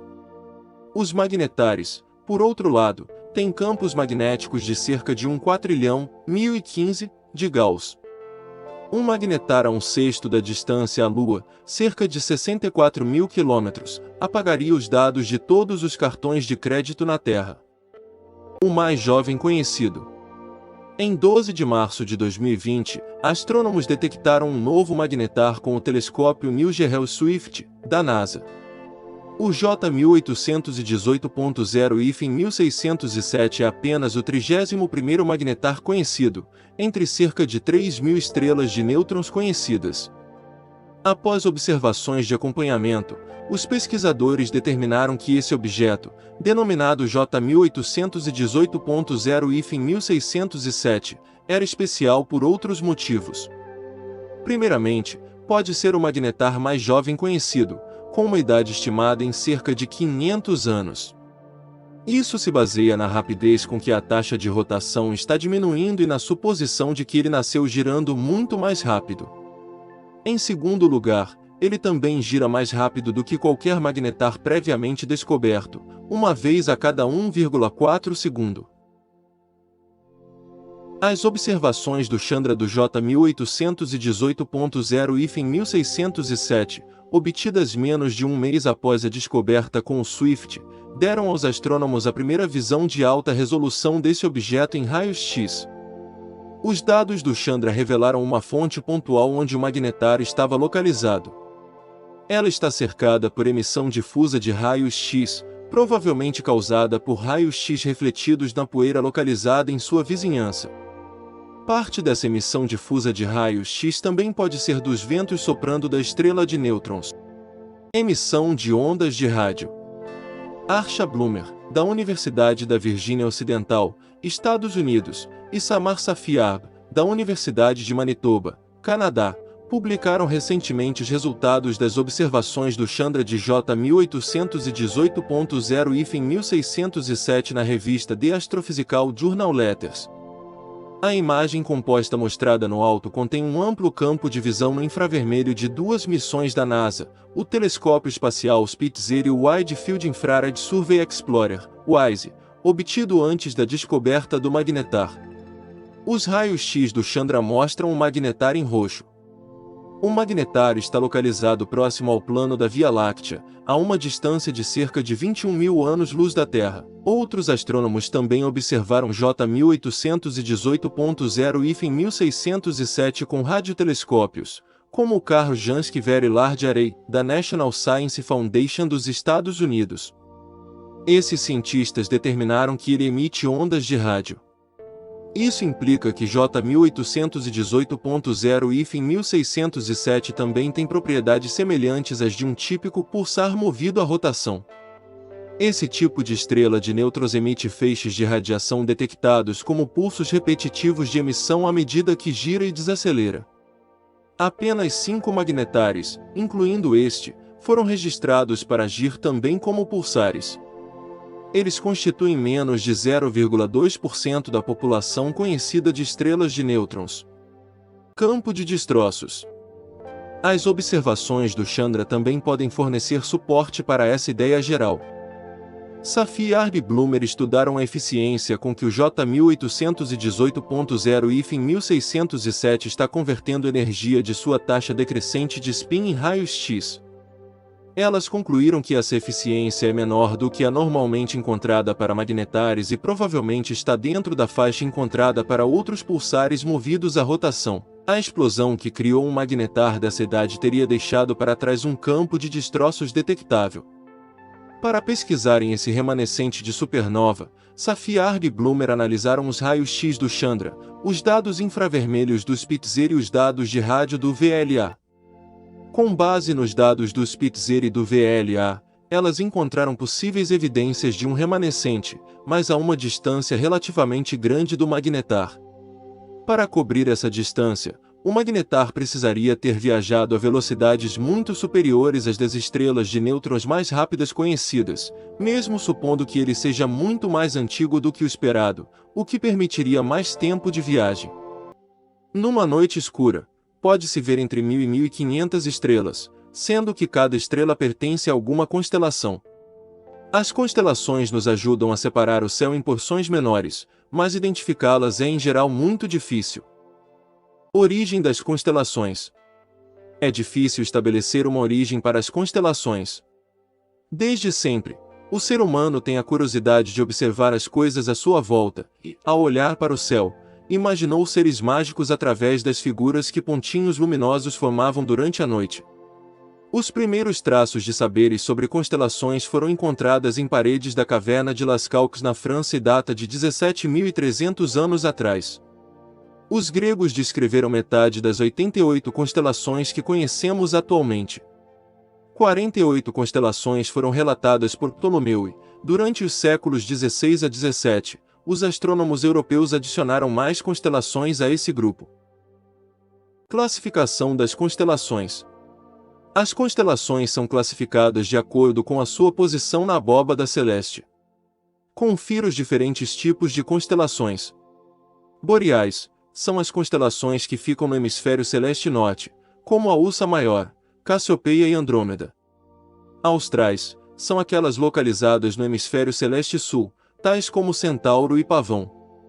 Zodiacais, localizadas ao longo da eclíptica do Sol, Áries, Touro, Gêmeos, Câncer, Leão, Virgem, Libra, Escorpião, Sagitário, Capricórnio, Aquário e Peixes.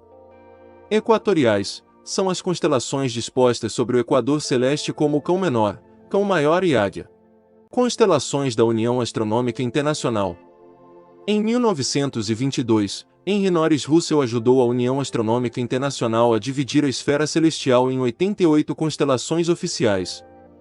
Onde possível, essas constelações modernas normalmente utilizam os nomes das suas predecessoras greco-romanas, como Órion, Leo ou Scorpius. O objetivo do sistema é o mapeamento de áreas, isto é, a divisão da esfera celestial em campos contíguos. Das 88 constelações, 36 situam-se predominantemente no céu setentrional e as outras 52 predominantemente no meridional. Em 1930, os limites entre as 88 constelações foram definidos por Eugene Joseph Delporte ao longo de linhas verticais e horizontais de ascensão reta e declinação. Entretanto, os dados que ele usou se referiam à época B 1875.0, que foi quando Benjamin Aptope Gould I fez a proposta de definir limites para a esfera celestial, uma sugestão sobre a qual Delporte basearia seu trabalho.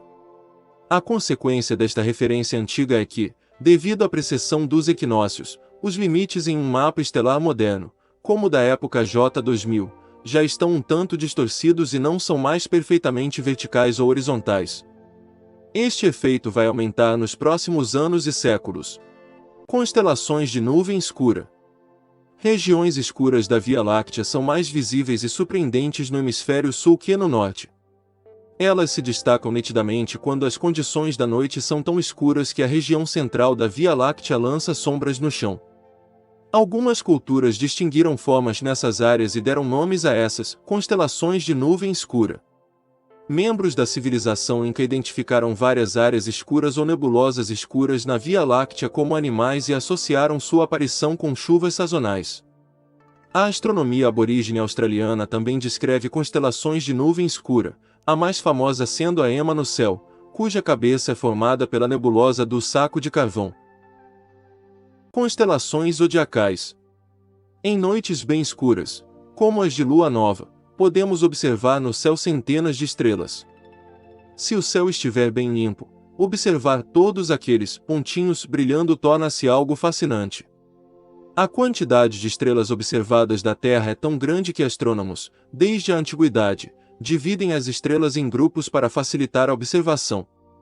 Esses grupos são chamados de constelações, que para muitos astrônomos formam imagens de pessoas, animais ou objetos.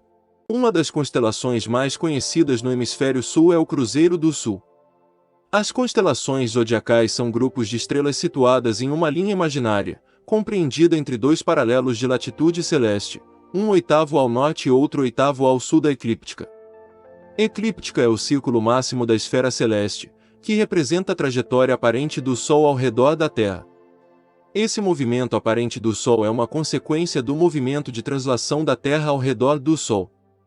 Outras 24 constelações também estão localizadas na faixa zodiacal, algumas totalmente inseridas e outras parcialmente. Algumas religiões acreditam que essas constelações têm influência na vida humana, e são capazes de prever o futuro das pessoas. Não confunda os signos do zodíaco com as constelações zodiacais, antes teremos que separar a astronomia e a astrologia. A astronomia é uma das ciências mais antigas do mundo e busca explicar fenômenos e objetos no universo. A compreensão do céu sempre fascinou os seres humanos, que já observavam o firmamento nos primórdios da humanidade. Uma das provas de que sempre estivemos interessados nos astros são os diversos monumentos arqueológicos destinados a observações astronômicas, como Stonehenge, na Inglaterra. As observações no princípio da nossa civilização eram metódicas e conferiam movimentos no céu que se repetiam. Elas previam onde um corpo celeste estaria em determinada época do ano e a trajetória dele no céu. Astrologia. Para a astrologia, os eventos na Terra em escala humana estão relacionados com os movimentos de corpos celestes no céu. É considerada hoje em dia uma pseudociência, incompatível com o método científico. No entanto, até o século XV, a astronomia e a astrologia eram indistinguíveis uma da outra. Os astrólogos acreditam que o posicionamento dos planetas no céu no momento do nascimento de uma pessoa define aspectos de seu caráter e personalidade, e também o seu destino. Muitos defendem questões científicas nesta influência, como os campos eletromagnéticos, mas os cientistas refutam essas afirmações. No entanto, a astrologia atualmente é vista por grande parte das pessoas como uma forma de proporcionar entendimento sobre características da personalidade humana. O que podemos afirmar, de fato, é que essas constelações são de grande importância para a localização de estrelas para estudos astronômicos, e a possível localização de sistemas planetários como o nosso. As galáxias são estruturas celestes presentes no universo. Galáxia é uma grande estrutura formada por vários corpos celestes. As galáxias contêm quantidades variadas de sistemas e aglomerados estelares e de tipos de nuvens interestelares. Entre esses objetos existe um meio interestelar espaço de gás, poeira e raios cósmicos. A matéria escura parece corresponder a cerca de 90% da massa da maioria das galáxias. Dados observacionais sugerem que podem existir buracos negros supermaciços no centro de muitas, se não todas as galáxias. Acredita-se que eles sejam o impulsionador principal dos núcleos galácticos ativos, região compacta no centro de algumas galáxias que têm uma luminosidade muito maior do que a comum. A Via Láctea parece possuir pelo menos um desses objetos. As galáxias foram historicamente categorizadas segundo sua forma aparente, usualmente referida como sua morfologia visual. Uma forma comum é a galáxia elíptica, que tem um perfil de luminosidade em forma de elipse. Galáxias espirais têm forma de disco, com braços curvos. Aquelas com formas irregulares ou não usuais são conhecidas como galáxias irregulares e se originam tipicamente da disrupção pela atração gravitacional de galáxias vizinhas. Essas interações entre galáxias, que podem ao final resultar na sua junção, às vezes induzem um aumento significativo de incidentes de formação estelar, levando as galáxias tabusta. Galáxias menores que não têm uma estrutura coerente são referidas como galáxias irregulares.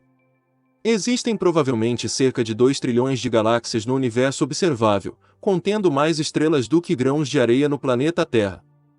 Em sua maioria elas possuem de 1000 a 100 mil parsecs. Parsec é uma unidade de comprimento usada para medir as grandes distâncias de objetos astronômicos fora do Sistema Solar, aproximadamente igual a 3,26 anos-luz ou 206 mil unidades astronômicas, ou seja, 30,9 trilhões de quilômetros, de diâmetro e são separadas por distâncias da ordem de milhões de parsecs. O espaço intergaláctico é preenchido com um gás tênue com uma densidade média de menos de 1 átomo por metro cúbico. A maior parte das galáxias está organizada numa hierarquia de associações conhecidas como grupos e aglomerados, os quais, por sua vez, formam superaglomerados maiores. Numa escala maior, essas associações são geralmente organizadas em filamentos e muralhas, que são circundados por vazios imensos. Via Láctea. O filósofo grego Demócrito de Abdera propôs que a faixa brilhante no céu noturno, conhecida como a Via Láctea, deveria consistir de estrelas distantes. Aristóteles, entretanto, acreditava que a Via Láctea fosse causada pela ignição da abrasadora exalação de algumas estrelas que eram grandes, numerosas e próximas, e que a ignição ocorre na parte superior da atmosfera, na região do mundo que está continuamente com os movimentos celestiais. O filósofo neoplatônico Olimpiodoro, o jovem, era cientificamente crítico desta visão, argumentando que se a Via Láctea fosse sublunar ela deveria aparecer diferente em diferentes horas e lugares da Terra, e que teria paralaxe, o que ela não tem. Em sua visão, a Via Láctea era celestial. Esta ideia seria influente mais tarde no mundo islâmico. De acordo com Ani Mohammed, o astrônomo árabe Al-Yazin fez a primeira tentativa de observar e medir o paralaxe da Via Láctea, e ele determinou que como a Via Láctea não tinha paralaxe, ela estava muito distante da Terra e não pertencia à atmosfera. O astrônomo persa Abu Hayyan al-Biruni propôs que a Via Láctea era uma coleção de incontáveis fragmentos com a natureza de estrelas turvas. O astrônomo andaluz Ibn Bajjah propôs que a Via Láctea era feita de muitas estrelas que quase se tocavam umas nas outras e pareciam uma imagem contínua devido ao efeito da refração no material sublunar, citando sua observação da conjunção de Júpiter e Marte como uma evidência desta ocorrência quando dois objetos estão próximos. No século XIV, o sírio Ibn Qayyim al-Jawziyya propôs que a Via Láctea era uma miríade de pequenas estrelas empacotadas juntas na esfera das estrelas fixas. Formação. Os modelos cosmológicos atuais do início do universo são baseados na teoria do Big Bang. Cerca de 300 mil anos depois deste evento, átomos de hidrogênio e hélio começaram a se formar, num evento chamado recombinação. Quase todo o hidrogênio era neutro, não ionizado, e rapidamente absorveu luz, e nenhuma estrela tinha se formado ainda. Como resultado, este período foi chamado de eras escuras. Foi a partir de flutuações de densidade, ou irregularidades anisotrópicas, nesta matéria primordial que as estruturas maiores começaram a aparecer. Como resultado, massas de matéria barônica começaram a se condensar dentro de halos de matéria escura fria. Essas estruturas primordiais acabaram se tornando as galáxias que vemos hoje. A evidência para o início da aparição de galáxias foi encontrada em 2006, quando se descobriu que a galáxia Ioca 1 tem um desvio para o vermelho incomumente alto de 6,96, correspondendo a apenas 750 milhões de anos depois do Big Bang, fazendo dela a mais distante primordial galáxia já vista. Enquanto alguns cientistas argumentam que outros objetos, como a Bell 1835 e R 1916, têm maiores desvios para o vermelho, e, portanto, são vistos em um estágio anterior da evolução do universo, a idade e composição da Ioca 1 foram estabelecidas com maior confiabilidade. A existência dessas protogaláxias iniciais sugere que elas devem ter crescido nas chamadas eras escuras. O processo detalhado pelo qual esta formação inicial de galáxias ocorreu é uma importante questão em aberto na astronomia. As teorias podem ser divididas em duas categorias, de cima para baixo e de baixo para cima. Nas teorias de cima para baixo, como o modelo de Egin-Linden-Bell-Sandage ELS, as protogaláxias se formam num colapso simultâneo de larga escala que dura cerca de 100 milhões de anos. Nas teorias de baixo para cima, como o modelo de Salisin-SZ, estruturas pequenas como os aglomerados globulares se formam primeiro, e depois um número de tais corpos acretam para formar uma galáxia maior. Uma vez que as protogaláxias começaram a se formar e contrair, as primeiras estrelas do Halo, chamadas estrelas da população terceira, apareceram dentro delas. Estas eram compostas quase inteiramente de hidrogênio e hélio, e podem ter sido massivas. Se isto aconteceu, essas estrelas enormes consumiram rapidamente seu suprimento de combustível e se tornaram supernovas, liberando elementos pesados no meio interestelar. Esta primeira geração de estrelas reionizou o hidrogênio neutro secundante, criando bolhas de espaço em expansão, através das quais a luz poderia viajar facilmente. Rotação de galáxias. Um estudo, em 2019, parece ter encontrado a resposta sugerindo que uma galáxia gira sobre sua massa. Os cientistas estudaram dados de 1418 galáxias e descobriram que as pequenas provavelmente girarão em um eixo diferente das grandes. Eles até mediram a rotação de cada uma das galáxias-alvo e mediram sua rotação para o filamento cósmico mais próximo. Eles concluíram que a coluna vertebral dos filamentos cósmicos é praticamente o caminho da migração galáctica, com muitas galáxias se encontrando e se fundindo ao longo do caminho. Tipos. Existem 3 tipos principais de galáxias: elípticas, espirais e regulares. Uma descrição ligeiramente mais extensa dos tipos de galáxias baseada em sua aparência é dada pela classificação de Hubble. Como esta classificação é totalmente baseada no tipo morfológico visual, ela pode desconsiderar algumas características importantes das galáxias, como a taxa de formação de estrelas, em galáxias starbursta, e a atividade no núcleo, em galáxias ativas. Elípticas. O sistema de classificação de Hubble identifica as galáxias elípticas com base em sua elipticidade, variando de 0, quase esféricas, até 7, que são bastante alongadas. Essas galáxias têm um perfil elipsoidal, o que lhes confere uma aparência elíptica independentemente do ângulo de visão. A sua aparência mostra pouca estrutura, e elas têm tipicamente pouca matéria interestelar. Consequentemente, essas galáxias também possuem uma porção pequena de aglomerados abertos e uma taxa reduzida de formação de novas estrelas. Em vez disso, Elas são geralmente dominadas por estrelas mais velhas e evoluídas, que orbitam o centro comum de gravidade em direções aleatórias. Neste sentido, elas têm alguma similaridade com os muito menores aglomerados globulares. As maiores galáxias são elípticas gigantes. Acredita-se que muitas galáxias elípticas se formam devido à interação de galáxias, resultando em colisões e junções. Elas podem crescer a tamanhos enormes, comparados com os das galáxias espirais, por exemplo, e galáxias elípticas gigantes são frequentemente encontradas perto do núcleo de grandes aglomerados de galáxias. Galáxias starbustas são o resultado de uma colisão galáctica, que pode levar à formação de uma galáxia elíptica. Espirais. Galáxias espirais consistem de um disco giratório de estrelas e meio interestelar, juntamente com um bulbo central destacado, composto geralmente de estrelas mais velhas. Estendendo-se para fora deste bulbo existem braços relativamente brilhantes. Na classificação de Hubble, as galáxias espirais são indicadas como tipo S, seguido por uma letra A, B ou C, que indica o grau de aperto dos braços espirais e o tamanho do bulbo central. Uma galáxia S tem braços apertados e pouco definidos, com uma região de núcleo relativamente grande. No outro extremo, uma galáxia SC tem braços abertos e bem definidos e uma pequena região de núcleo. Uma galáxia com braços pouco definidos é às vezes chamada de galáxia espiral floculenta, em contraste com as galáxias espirais de grande desenho, que têm braços espirais proeminentes e bem definidos. Em galáxias espirais, os braços têm a forma aproximada de espirais logarítmicas, um padrão que pode ser teoricamente demonstrado como resultado de uma perturbação em uma massa de estrelas girando uniformemente. Como as estrelas, os braços espirais giram em torno do centro da galáxia, mas eles o fazem com velocidade angular constante. A maioria das galáxias espirais possui uma faixa linear de estrelas em forma de barra que se estende para fora de cada lado do núcleo e depois se junta à estrutura do braço espiral. Na classificação de Hubble, elas são designadas por um SB, seguido de uma letra minúscula, A, B ou C, que indica a forma do braço espiral, da mesma forma como são categorizadas as galáxias espirais normais.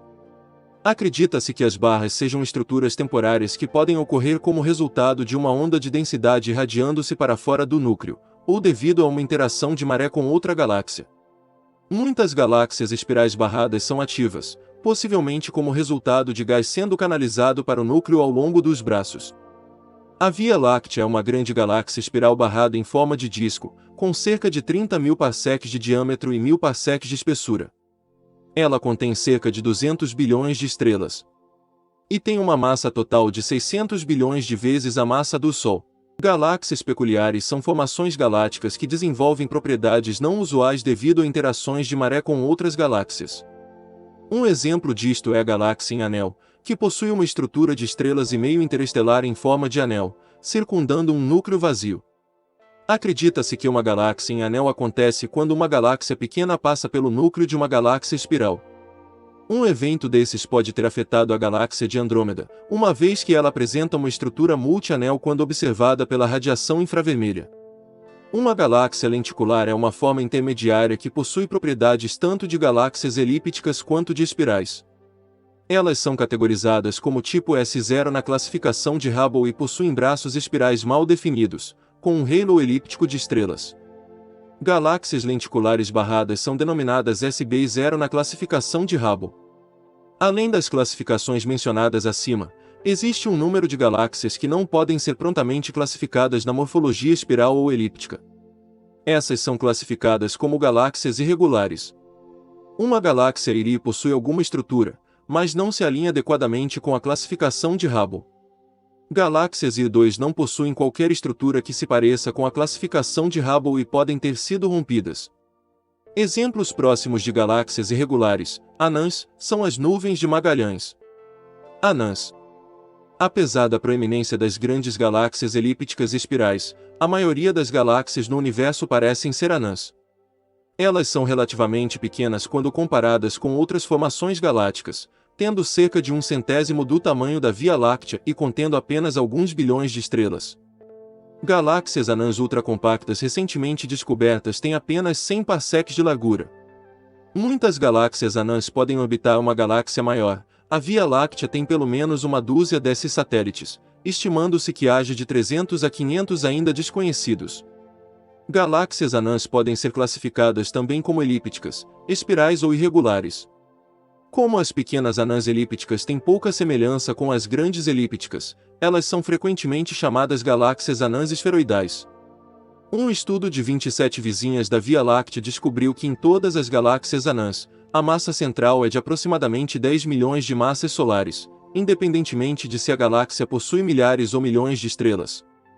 Isto levou à sugestão de que as galáxias são grandemente formadas por matéria escura e que o tamanho mínimo pode indicar uma forma de matéria escura morna, incapaz de coalescência gravitacional numa escala menor. Dinâmica e atividades incomuns. A separação média entre galáxias dentro de um aglomerado é de pouco mais de uma ordem de grandeza maior do que o seu diâmetro. Logo, as interações entre essas galáxias são relativamente frequentes e têm um papel importante em sua evolução. Pequenas distâncias entre galáxias resultam em deformações devido a interações de maré e podem causar trocas de gás e poeira. Colisões ocorrem quando duas galáxias passam diretamente uma através da outra e têm suficiente momento relativo para não se juntarem. As estrelas dentro dessas galáxias que interagem tipicamente passam direto sem colidirem, entretanto o gás e a poeira dentro das duas formas vão interagir. Isto pode aumentar a taxa de formação de estrelas, na medida em que o meio interestelar é rompido e comprimido. Uma colisão pode distorcer severamente a forma de uma ou de ambas as galáxias, formando barras, anéis ou estruturas similares a caudas. No extremo das interações estão as junções de galáxias. Neste caso, o momento relativo das duas galáxias é insuficiente para permitir que passem uma dentro da outra. Em vez disso, elas gradualmente se juntam para formar uma única galáxia maior. As junções podem resultar em mudanças significativas da morfologia, se comparadas das galáxias originais. Quando uma das galáxias tem massa muito maior, entretanto, o resultado é conhecido como canibalismo. Neste caso, a galáxia maior permanece relativamente inalterada pela junção, enquanto a menor é rasgada em pedaços. A Via Láctea está atualmente no processo de canibalizar a galáxia anã elíptica de Sagitário e a galáxia anã do Cão Maior. Tendências para o futuro. Atualmente, a maior parte da formação de estrelas ocorre em galáxias menores, onde o gás frio não está esgotado. Galáxias espirais, como a Via Láctea, só produzem novas gerações de estrelas enquanto têm nuvens moleculares densas de hidrogênio interestelar nos seus braços espirais. As galáxias elípticas já estão desprovidas deste gás, portanto não formam novas estrelas. O suprimento de material para a formação de estrelas é finito, quando as estrelas tiverem convertido o estoque disponível de hidrogênio em elementos mais pesados, a formação de novas estrelas chegará ao fim.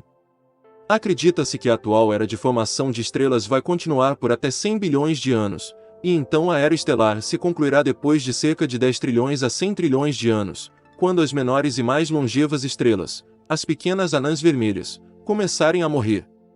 Ao final da era estelar, as galáxias serão compostas por objetos compactos, anãs marrons, anãs brancas que estão se resfriando ou frias, anãs negras, estrelas de nêutrons e buracos negros.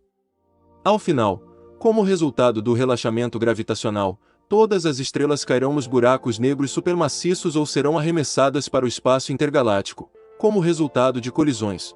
A primeira evidência possível de um exoplaneta foi observada em 1917, mas não foi reconhecida como tal. A primeira confirmação da detecção ocorreu em 1992. Um planeta diferente, detectado inicialmente em 1988, foi confirmado em 2003. Desde 30 de junho de 2022, existem 5.108 exoplanetas confirmados em 3.779 sistemas planetários, com 826 sistemas com mais de um exoplaneta. Existem muitos métodos de detecção de exoplanetas.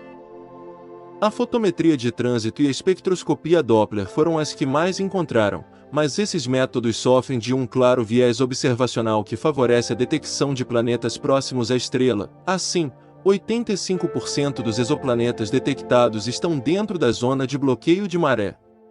Em vários casos, vários planetas foram observados em torno de uma estrela. Cerca de 1 em cada 5 estrelas semelhantes ao Sol tem um planeta do tamanho da Terra, na zona habitável. Supondo que existam 200 bilhões de estrelas na Via Láctea, Pode-se supor que existam 11 bilhões de planetas potencialmente habitáveis do tamanho da Terra na Via Láctea, subindo para 40 bilhões se os planetas orbitando as numerosas anãs vermelhas se forem incluídos. O planeta menos massivo conhecido é Draugr, que tem cerca de 2 vezes a massa da Lua. O planeta mais massivo listado no NASA Exoplanet Archive é Ora 2562b, cerca de 30 vezes a massa de Júpiter. No entanto, de acordo com algumas definições de planeta, com base na fusão nuclear de deutério, é muito massivo para ser um planeta e pode ser uma anã marrom. Os períodos orbitais conhecidos para exoplanetas variam de algumas horas, para aqueles mais próximos de sua estrela, a milhares de anos. Alguns exoplanetas estão tão longe da estrela que é difícil dizer se estão gravitacionalmente ligados a ela. Quase todos os planetas detectados até agora estão dentro da Via Láctea. No entanto, há evidências de que planetas extragalácticos, exoplanetas mais distantes em galáxias além da galáxia local da Via Láctea. Os exoplanetas mais próximos estão localizados a 4,2 anos-luz da Terra e orbitam próximo a Centauri, a estrela mais próxima do Sol. A descoberta de exoplanetas intensificou o interesse na busca por vida extraterrestre. Há um interesse especial em planetas que orbitam na zona habitável de uma estrela, onde é possível que a água líquida, um pré-requisito para a vida na Terra, exista na superfície. No entanto, o estudo da habitabilidade planetária também considera uma ampla gama de outros fatores na determinação da adequação de um planeta para abrigar vida. Planetas órfãos são aqueles que não orbitam nenhuma estrela. Esses objetos são considerados uma categoria separada de planetas, especialmente se forem gigantes gasosos, muitas vezes contados como subanãs marrons. Os planetas órfãos na Via Láctea possivelmente chegam a bilhões ou mais. Métodos de detecção. Imagem direta. Os planetas são extremamente fracos em comparação com suas estrelas hospedeiras. Por exemplo, uma estrela parecida com o Sol é cerca de 1 bilhão de vezes mais brilhante do que a luz refletida de qualquer exoplaneta que a orbita. É difícil detectar uma fonte de luz tão fraca e, além disso, a estrela hospedeira causa um brilho que tende a eliminá-la. É necessário bloquear a luz da estrela hospedeira para reduzir o brilho deixando a luz do planeta detectável. Fazer isso é um grande desafio técnico que requer extrema estabilidade optotérmica. Todos os exoplanetas que foram fotografados diretamente são grandes, mais massivos que Júpiter, e amplamente separados de sua estrela hospedeira. Instrumentos de imagem direta especialmente projetados, como os Gemini Planet Imager, VLT-Série e o Sexal, farão imagens de dezenas de gigantes gasosos, mas a grande maioria dos exoplanetas conhecidos só foi detectada por métodos indiretos. A seguir estão os métodos indiretos que provaram ser úteis. Métodos indiretos. Método de trânsito. Se um planeta cruza, ou transita, na frente do disco de sua estrela hospedeira, o brilho observado da estrela diminui um pouco. A quantidade pela qual a estrela escurece depende de seu tamanho e do tamanho do planeta, entre outros fatores. Como o método de trânsito requer que a órbita do planeta cruze uma linha de visão entre a estrela hospedeira e a Terra, a probabilidade de um exoplaneta em uma órbita orientada aleatoriamente ser observado transitando pela estrela é um pouco pequena. O telescópio espacial Kepler usou esse método. Velocidade radial ou método Doppler. À medida que um planeta orbita uma estrela, a estrela também se move em sua própria pequena órbita ao redor do centro de massa do sistema. Variações na velocidade radial da estrela, ou seja, a velocidade com que ela se aproxima ou se afasta da Terra, podem ser detectadas a partir de deslocamentos nas linhas espectrais da estrela devido ao efeito Doppler. Variações de velocidade radial extremamente pequenas podem ser observadas, de 1 metro por segundo ou até um pouco menos. Variação de tempo de trânsito, TTV. Quando vários planetas estão presentes, cada um perturba ligeiramente as órbitas dos outros. Pequenas variações nos tempos de trânsito de um planeta podem, assim, indicar a presença de outro planeta, que pode ou não transitar. Por exemplo, variações nos trânsitos do planeta Kepler 19b sugerem a existência de um segundo planeta no sistema, o Kepler 19c não transitório. Variação da duração do trânsito, TDV. Quando um planeta orbita várias estrelas ou se o planeta tiver luas, seu tempo de trânsito pode variar significativamente por trânsito. Embora nenhum novo planeta ou lua tenha sido descoberto com este método, ele é usado para confirmar com sucesso muitos planetas circumbinários em trânsito. Microlente gravitacional.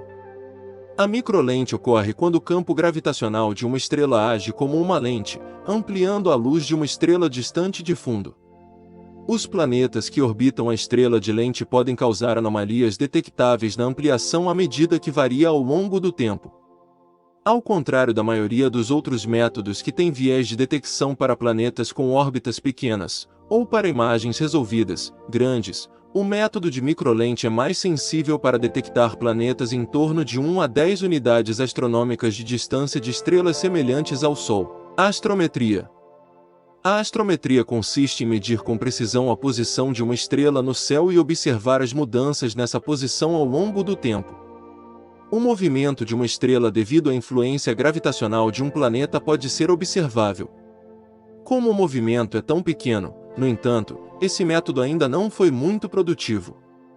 Ele produziu apenas algumas detecções contestadas, embora tenha sido usado com sucesso para investigar as propriedades dos planetas encontrados de outras maneiras. Tempo de pulsar. Um pulsar, o pequeno e ultradenso remanescente de uma estrela que explodiu como uma supernova, emite ondas de rádio com extrema regularidade enquanto gira. Se os planetas orbitarem o pulsar, eles causarão pequenas anomalias no tempo de seus pulsos de rádio observados. A primeira descoberta confirmada de um exoplaneta foi feita usando este método. Mas a partir de 2011, não foi muito produtivo. 5 planetas foram detectados desta forma, em torno de 3 pulsares diferentes. Tempo de estrela variável, frequência de pulsação. Como os pulsares, existem alguns outros tipos de estrelas que exibem atividade periódica. Desvios da periodicidade às vezes podem ser causados por um planeta que a orbita. A partir de 2013, alguns planetas foram descobertos com este método. Modulações de reflexão-emissão. Quando um planeta orbita muito perto da estrela, ele capta uma quantidade considerável de luz estelar. À medida que o planeta orbita em torno da estrela, a quantidade de luz muda devido a planetas com fases do ponto de vista da Terra ou planeta brilhando mais de um lado do que do outro devido às diferenças de temperatura. Radiação relativística. A radiação relativística mede o fluxo observado da estrela devido ao seu movimento. O brilho da estrela muda à medida que o planeta se aproxima ou se afasta de sua estrela hospedeira. Variações elipsoidais. Planetas massivos próximos de suas estrelas hospedeiras podem deformar ligeiramente a forma da estrela. Isso faz com que o brilho da estrela se desvie ligeiramente, dependendo de como ela é girada em relação à Terra. Polarimetria. Com o método de polarimetria, uma luz polarizada refletida do planeta é separada da luz não polarizada emitida pela estrela. Nenhum novo planeta foi descoberto com este método, embora alguns planetas já descobertos tenham sido detectados com este método. Discos circunstelares. Discos de poeira espacial cercam muitas estrelas, que se acredita serem originárias de colisões entre asteroides e cometas. A poeira pode ser detectada porque absorve a luz das estrelas e a reemite como radiação infravermelha. Características nos discos podem sugerir a presença de planetas, embora isso não seja considerado um método de detecção definitivo. Formação e evolução. Os planetas podem se formar dentro de algumas dezenas, ou mais, de milhões de anos de sua formação estelar. Os planetas do Sistema Solar só podem ser observados em seu estado atual, mas observações de diferentes sistemas planetários de idades variadas nos permitem observar planetas em diferentes estágios de evolução. As observações disponíveis variam de discos protoplanetários jovens onde os planetas ainda estão se formando a sistemas planetários com mais de 10 bilhões de anos. Quando os planetas se formam em um disco protoplanetário gasoso, eles acumulam envelopes de hidrogênio e hélio. Esses envelopes esfriam e se contraem com o tempo e, dependendo da massa do planeta, parte ou todo o hidrogênio e hélio acaba sendo perdido no espaço. Isso significa que mesmo planetas terrestres podem começar com grandes raios se eles se formarem cedo o suficiente. Um exemplo é Kepler 51b, que tem apenas cerca de 2 vezes a massa da Terra, mas é quase do tamanho de Saturno, que é 100 vezes a massa da Terra. Kepler 51b é bastante jovem, com algumas centenas de milhões de anos. Estrelas hospedeiras de planetas. Há pelo menos um planeta em média por estrela. Cerca de 1 em cada 5 estrelas semelhantes ao Sol tem um planeta do tamanho da Terra, na zona habitável. A maioria dos exoplanetas conhecidos orbitam estrelas aproximadamente semelhantes ao Sol, ou seja, estrelas da sequência principal das categorias espectrais F, G ou K, estrelas de massa mais baixa, anãs vermelhas, da categoria espectral M, são menos propensas a ter planetas massivos o suficiente para serem detectados pelo método de velocidade radial. Apesar disso, várias dezenas de planetas em torno de anãs vermelhas foram descobertos pelo telescópio espacial Kepler, que usa o método de trânsito para detectar planetas menores. Usando dados do Kepler, foi encontrada uma correlação entre a metalicidade de uma estrela e a probabilidade de que a estrela hóspede um planeta gigante, semelhante ao tamanho de Júpiter. Estrelas com maior metalicidade são mais propensas a ter planetas, especialmente planetas gigantes, do que estrelas com menor metalicidade. Alguns planetas orbitam um membro de um sistema estelar binário, e vários planetas circumbinários foram descobertos que orbitam em torno de ambos os membros da estrela binária. Alguns planetas em sistemas estelares triplos são conhecidos e um no sistema quádruplo Kepler 64. Características gerais. Em 2013, a cor de um exoplaneta foi determinada pela primeira vez.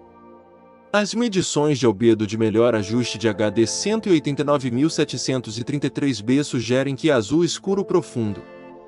Mais tarde naquele mesmo ano, as cores de vários outros exoplanetas foram determinadas, incluindo Gliese 504b, que visualmente tem uma cor magenta, e Kappa Andromedae b, que se visto de perto pareceria de cor avermelhada. Espera-se que os planetas de Hélio tenham aparência branca ou cinza. O brilho aparente de um planeta depende de quão longe o observador está, quão reflexivo o planeta é, albedo, e quanta luz o planeta recebe de sua estrela, o que depende de quão longe o planeta está da estrela e quão brilhante é a estrela. Assim, um planeta com albedo baixo que está próximo de sua estrela pode parecer mais brilhante do que um planeta com albedo alto que está longe da estrela. O planeta mais escuro conhecido em termos de albedo geométrico é 32b, um Júpiter quente que reflete menos de 1% da luz de sua estrela, tornando-o menos reflexivo do que carvão ou tinta acrílica preta. Para gigantes gasosos, o albedo geométrico geralmente diminui com o aumento da metalicidade ou da temperatura atmosférica, a menos que haja nuvens para modificar esse efeito. O aumento da profundidade da coluna de nuvem aumenta o albedo em comprimentos de onda óticos, mas o diminui em alguns comprimentos de onda infravermelhos.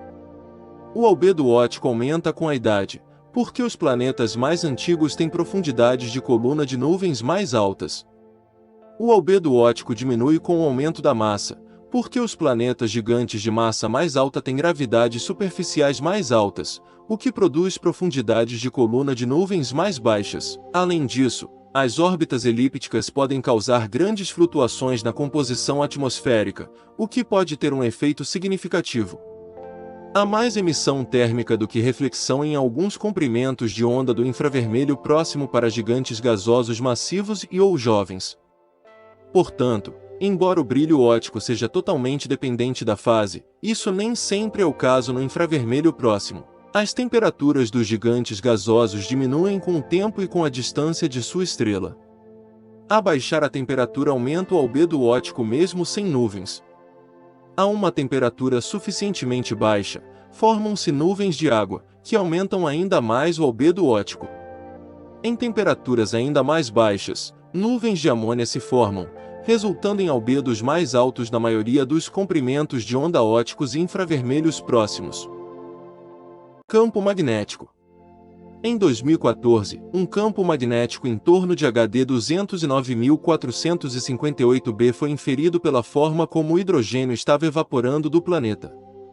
É a primeira detecção, indireta, de um campo magnético em um exoplaneta. O campo magnético é estimado em cerca de 1/10 da força do campo magnético de Júpiter. Os campos magnéticos de exoplanetas podem ser detectados por suas emissões de rádio aurorais com radiotelescópios suficientemente sensíveis, como o LOFAR. As emissões de rádio podem permitir a determinação da taxa de rotação do interior de um exoplaneta e podem produzir uma maneira mais precisa de medir a rotação do exoplaneta do que examinando o movimento das nuvens. Placas tectônicas. Em 2007, duas equipes independentes de pesquisadores chegaram a conclusões opostas sobre a probabilidade de placas tectônicas em superterras maiores, com uma equipe dizendo que as placas tectônicas seriam episódicas ou estagnadas e a outra equipe dizendo que a tectônica de placas é muito provável em superterras, mesmo que o planeta esteja seco. Se as superterras tiverem mais de 80 vezes mais água do que a Terra, elas se tornarão planetas oceânicos com toda a Terra completamente submersa. No entanto, se houver menos água do que esse limite, o ciclo das águas profundas moverá água suficiente entre os oceanos e o manto para permitir que os continentes existam. Vulcanismo. Grandes variações de temperatura da superfície em 55 Cancri foram atribuídas à possível atividade vulcânica, liberando grandes nuvens de poeira que cobrem o planeta e bloqueiam as emissões térmicas. Planetas do tamanho da Terra. Em novembro de 2013, estimou-se que 28% das estrelas são semelhantes ao Sol. Na Via Láctea podem ter um planeta do tamanho da Terra na zona habitável. Assumindo 200 bilhões de estrelas na Via Láctea, seriam 11 bilhões de planetas potencialmente habitáveis, subindo para 40 bilhões se as anãs vermelhas forem incluídas. Kepler 186f, um planeta de 1,2 raio da Terra na zona habitável de uma anã vermelha, relatado em abril de 2014. Próxima Centauri b, um planeta na zona habitável de Próxima Centauri, a estrela conhecida mais próxima do Sistema Solar com uma massa mínima estimada de 1,27 vezes a massa da Terra. Em fevereiro de 2013, pesquisadores especularam que até 6% das pequenas anãs vermelhas podem ter planetas do tamanho da Terra. Isso sugere que o mais próximo do Sistema Solar pode estar a 13 anos-luz de distância.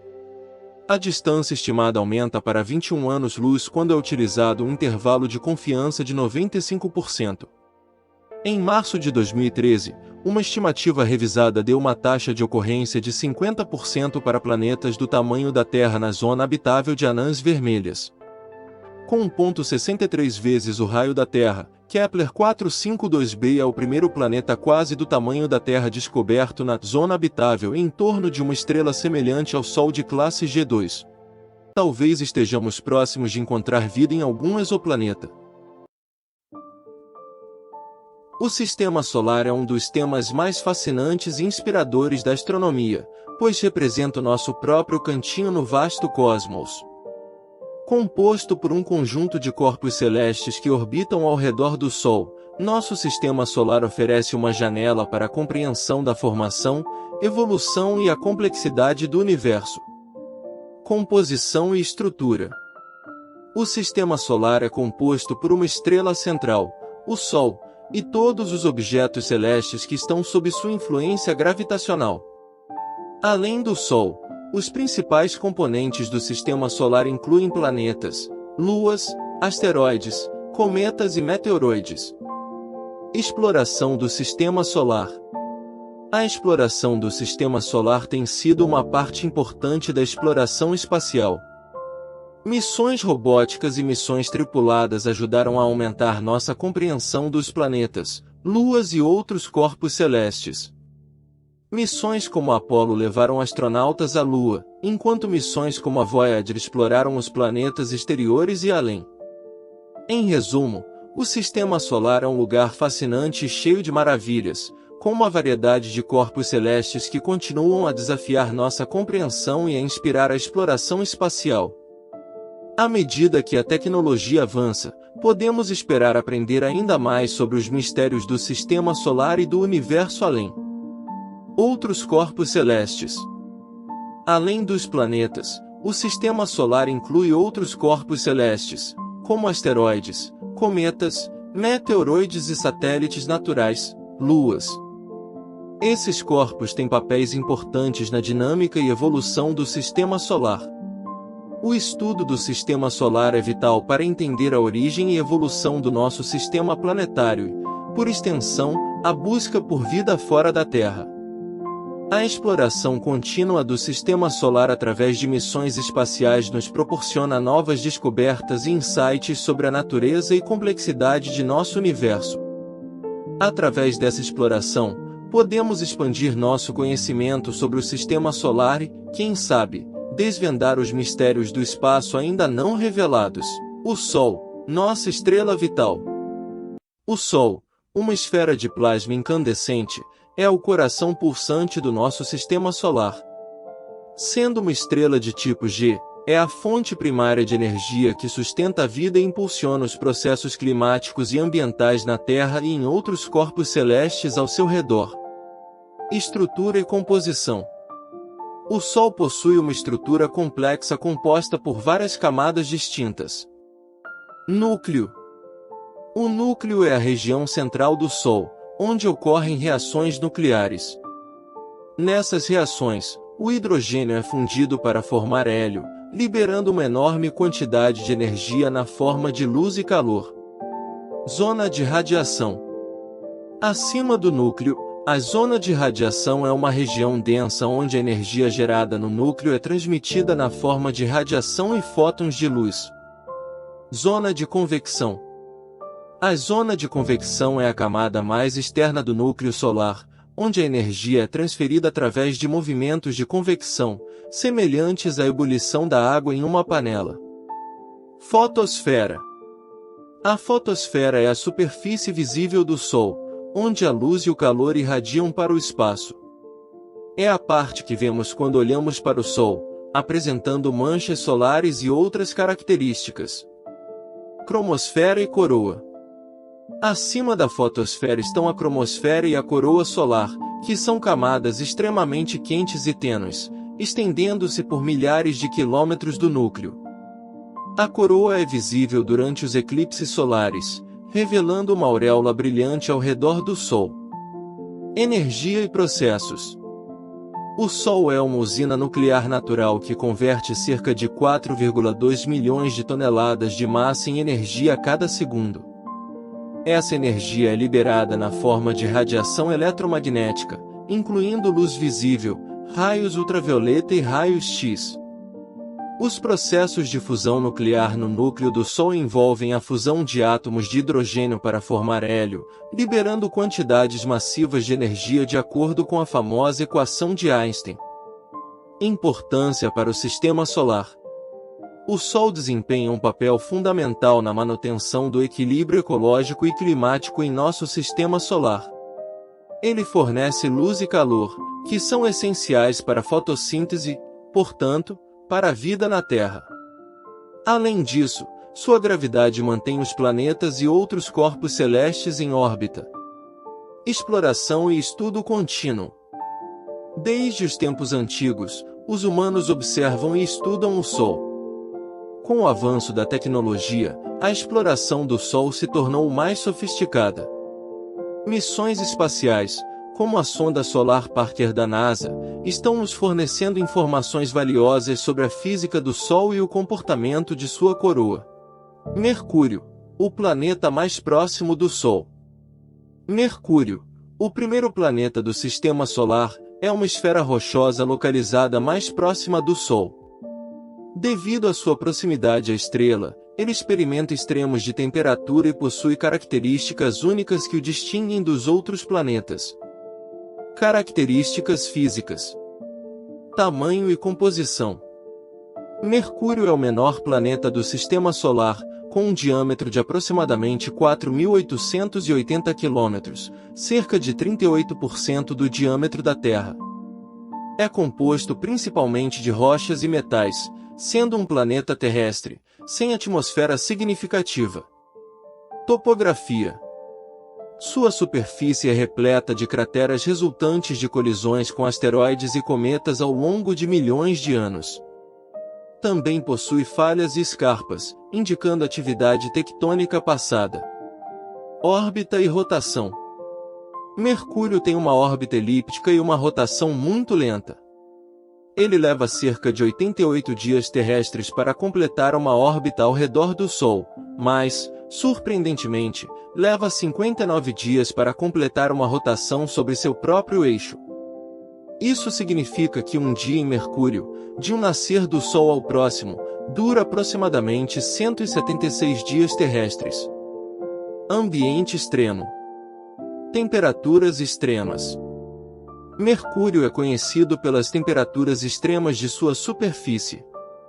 Durante o dia, a temperatura pode atingir cerca de 430 graus Celsius, 800 graus Fahrenheit, enquanto durante a noite, devido à ausência de atmosfera, pode cair para menos 180 graus Celsius, menos 290 graus Fahrenheit.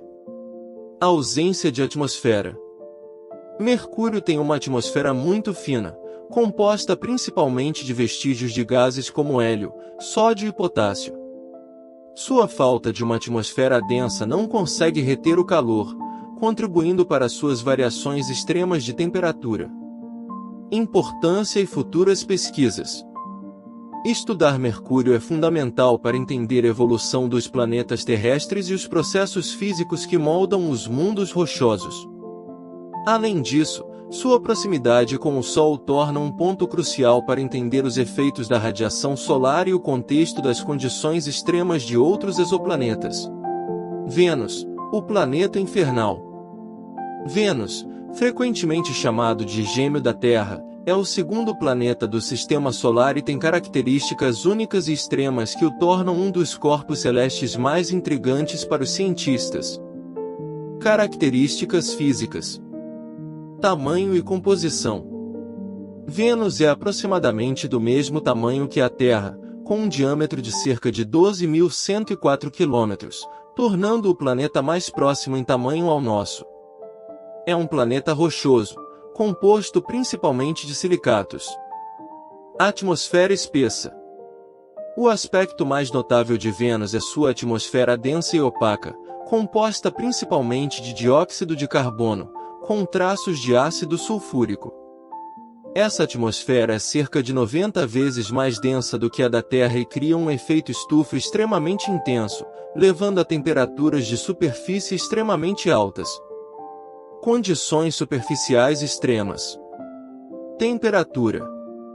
Devido ao efeito estufa, Vênus tem uma temperatura média de superfície de cerca de 467 graus Celsius, 872 graus Fahrenheit, mais quente do que Mercúrio, apesar de estar mais distante do Sol. Isso faz de Vênus o planeta mais quente do Sistema Solar.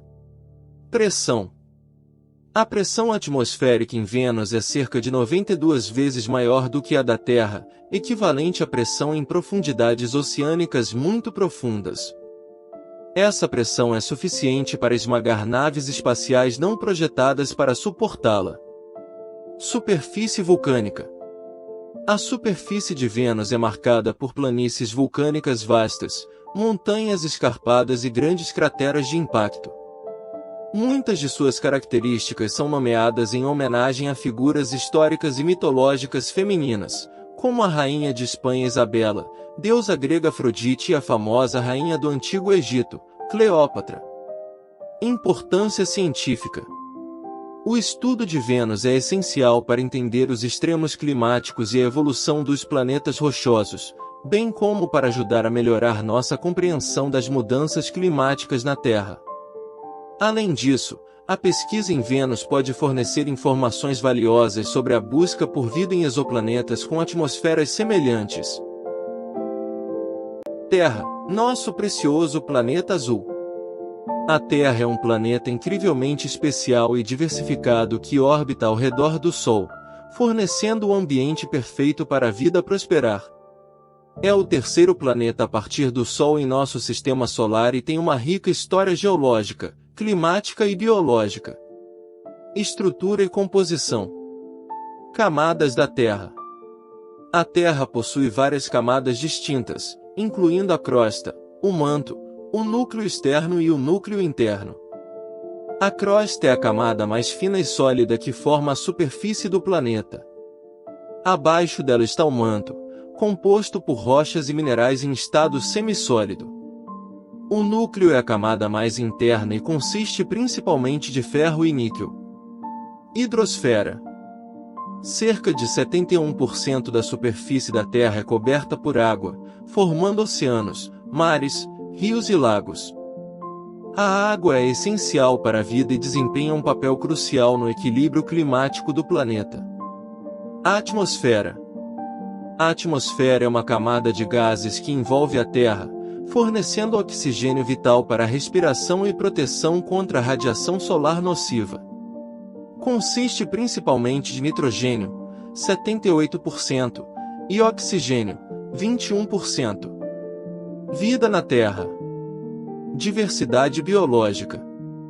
A Terra abriga uma impressionante diversidade de vida, desde micro-organismos até plantas, animais e seres humanos. A biosfera é composta por vários ecossistemas que interagem para sustentar a vida. Ecossistemas.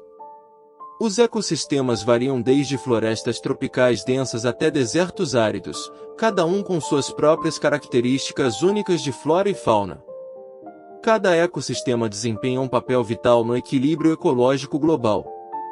Mudanças climáticas e sustentabilidade. Desafios ambientais. A Terra enfrenta desafios significativos, como mudanças climáticas, perda de biodiversidade, poluição, degradação do solo e escassez de recursos naturais. Sustentabilidade. Promover a sustentabilidade tornou-se imperativo para garantir que as futuras gerações possam desfrutar de um planeta saudável e habitável. Ações individuais e globais são essenciais para mitigar os impactos adversos no meio ambiente. Exploração e conhecimento. Avanços científicos. O conhecimento sobre a Terra tem crescido ao longo dos anos, graças a avanços na ciência e na tecnologia.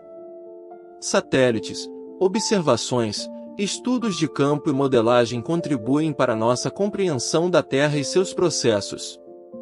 Futuro da exploração. A exploração da Terra continua através de estudos sobre suas mudanças climáticas, geologia, ecossistemas e mais. A pesquisa espacial também oferece perspectivas sobre nossa posição no cosmos.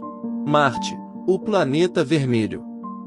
Marte, o quarto planeta do Sistema Solar, tem fascinado a humanidade por séculos. Sua cor avermelhada distintiva e sua possibilidade de abrigar vida o tornam um dos alvos mais intrigantes para a exploração espacial. Características físicas. Superfície. Marte é um planeta rochoso com uma geologia intrigante. Sua superfície é marcada por crateras de impacto, vulcões extintos, desfiladeiros, dunas e leitos de rios secos. Um dos destaques é o Monte Olimpo, o maior vulcão conhecido do Sistema Solar. A atmosfera. A atmosfera marciana é fina e composta principalmente de dióxido de carbono, com traços de nitrogênio e argônio. Sua densidade é apenas cerca de 1% da atmosfera da Terra, o que contribui para a variação extrema de temperatura e dificulta a retenção de calor. Calotas polares. Marte possui calotas polares, semelhantes às da Terra, compostas principalmente de gelo de água e dióxido de carbono congelado. Elas encolhem e se expandem com as estações do ano. Busca por vida. História e mitologia. Marte tem um lugar especial na mitologia e na história da humanidade. É frequentemente associado à guerra e amor na mitologia romana, sendo nomeado após o deus da guerra. Pesquisas atuais. As missões de exploração recentes têm como objetivo investigar a possibilidade de vida em Marte. A NASA, por exemplo, tem enviado rovers, como o Perseverance, para procurar evidências de vida passada ou presente e preparar o terreno para futuras missões tripuladas. O cinturão de asteroides, um mundo de pequenos corpos no espaço.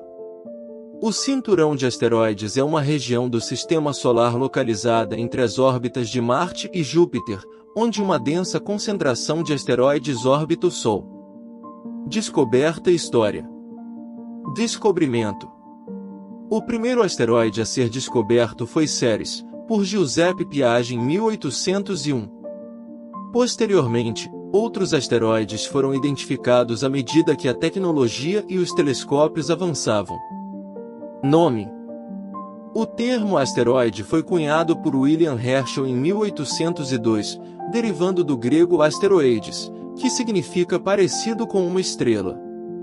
Características físicas. Composição: os asteroides são corpos rochosos e metálicos que variam em tamanho de poucos metros a centenas de quilômetros de diâmetro.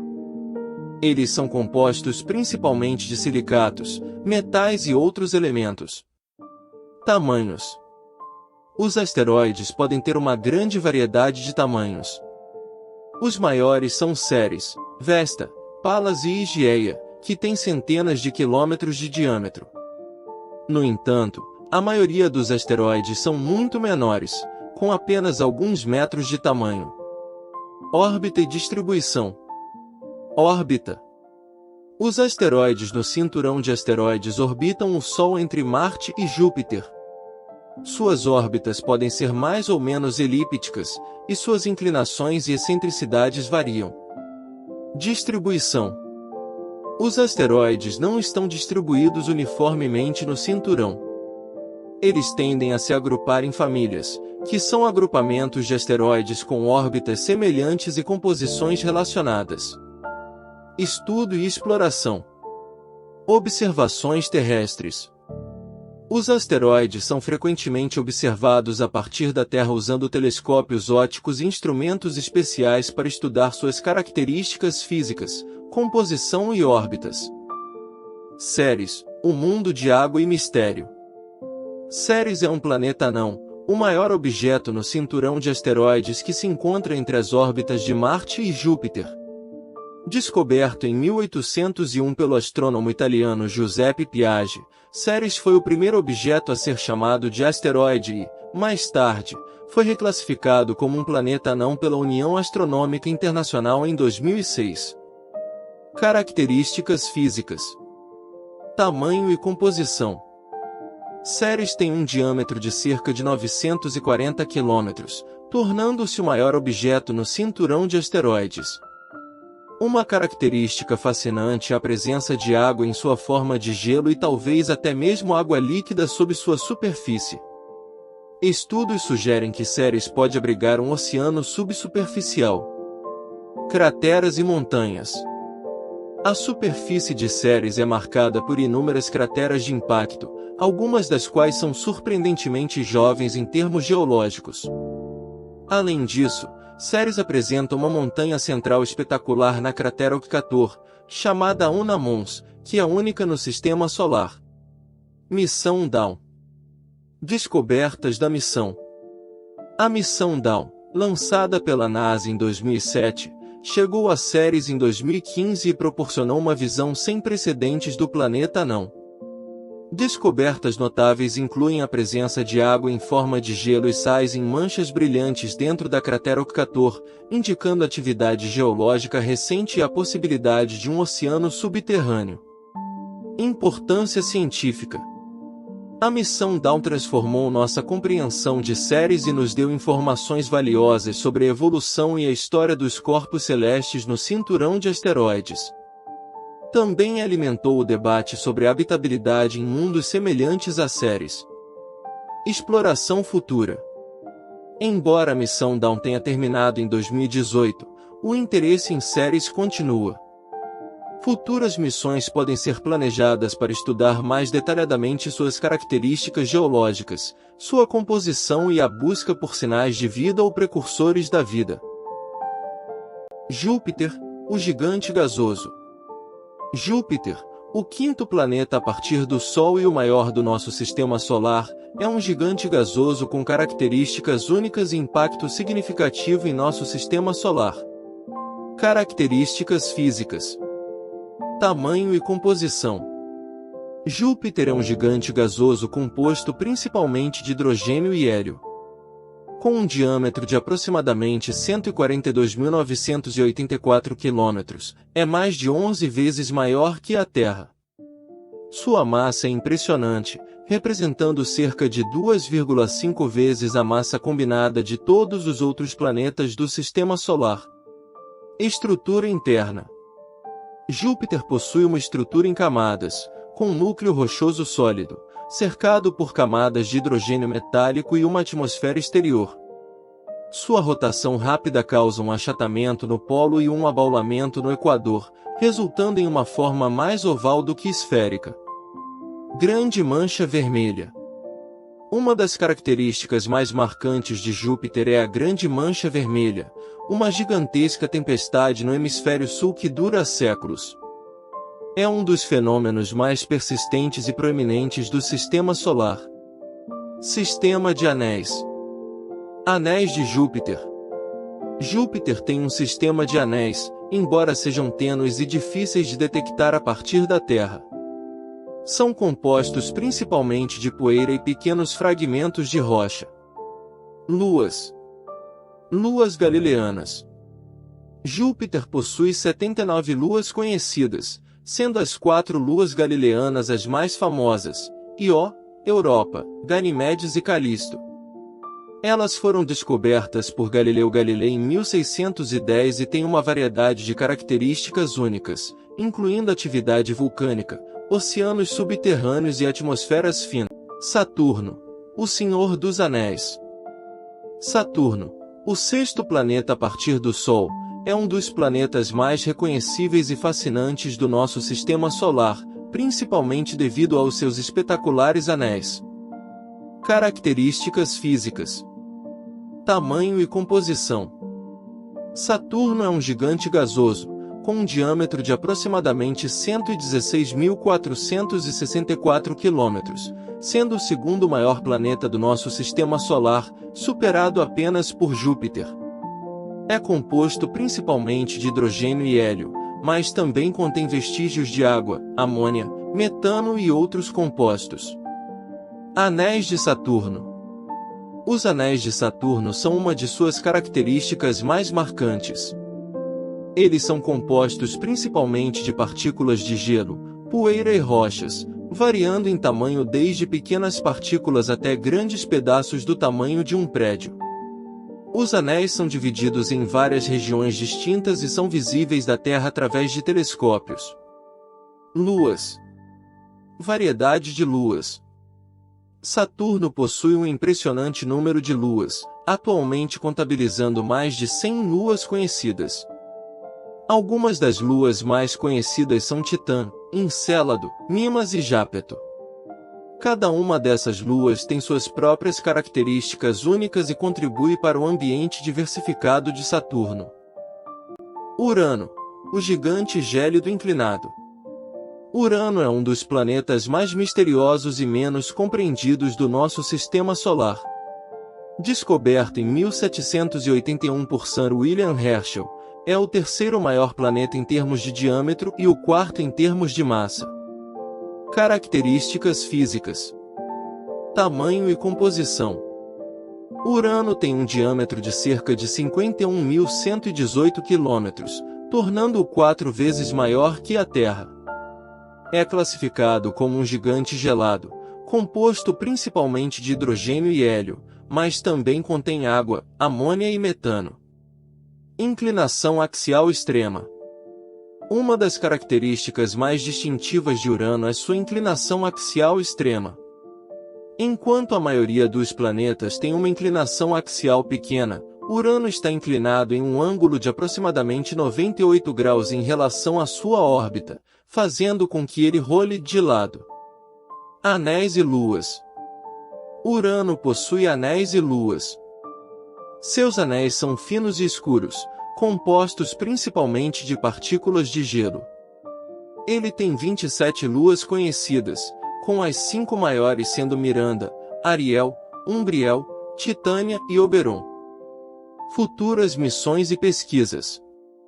Embora não haja planos imediatos para uma nova missão a Urano, os cientistas têm proposto missões potenciais para estudar esse planeta misterioso em detalhes, incluindo sondas orbitais e missões com sonda para suas luas. Netuno, o gigante de gelo azul. Netuno é um dos planetas mais intrigantes do nosso sistema solar, com uma série de características únicas e mistérios que continuam a desafiar nossa compreensão. Características físicas: tamanho e composição. Netuno é um gigante de gelo, com um diâmetro de cerca de 49.528 km, tornando-o o quarto maior planeta do Sistema Solar. Sua composição é semelhante à de Urano, composta principalmente de hidrogênio, hélio, água, amônia e metano. A atmosfera. A atmosfera de Netuno é notável por sua cor azul profunda, devido à presença de metano na atmosfera, que absorve luz vermelha e reflete luz azul. Além disso, Netuno tem ventos extremamente fortes, com velocidades que podem exceder 2.000 km por hora. Anéis e luas. Anéis. Netuno possui anéis, embora sejam tênues e compostos principalmente de partículas de poeira e rochas. Esses anéis são difíceis de observar da Terra. Luas. Netuno tem uma grande variedade de luas conhecidas, com Tritão sendo a maior e mais notável. Tritão é uma das poucas luas no Sistema Solar que orbitam seu planeta em direção oposta à rotação do planeta, o que sugere que pode ser um objeto capturado de fora do Sistema Solar. O Cinturão de Kuiper, a fronteira gélida do Sistema Solar.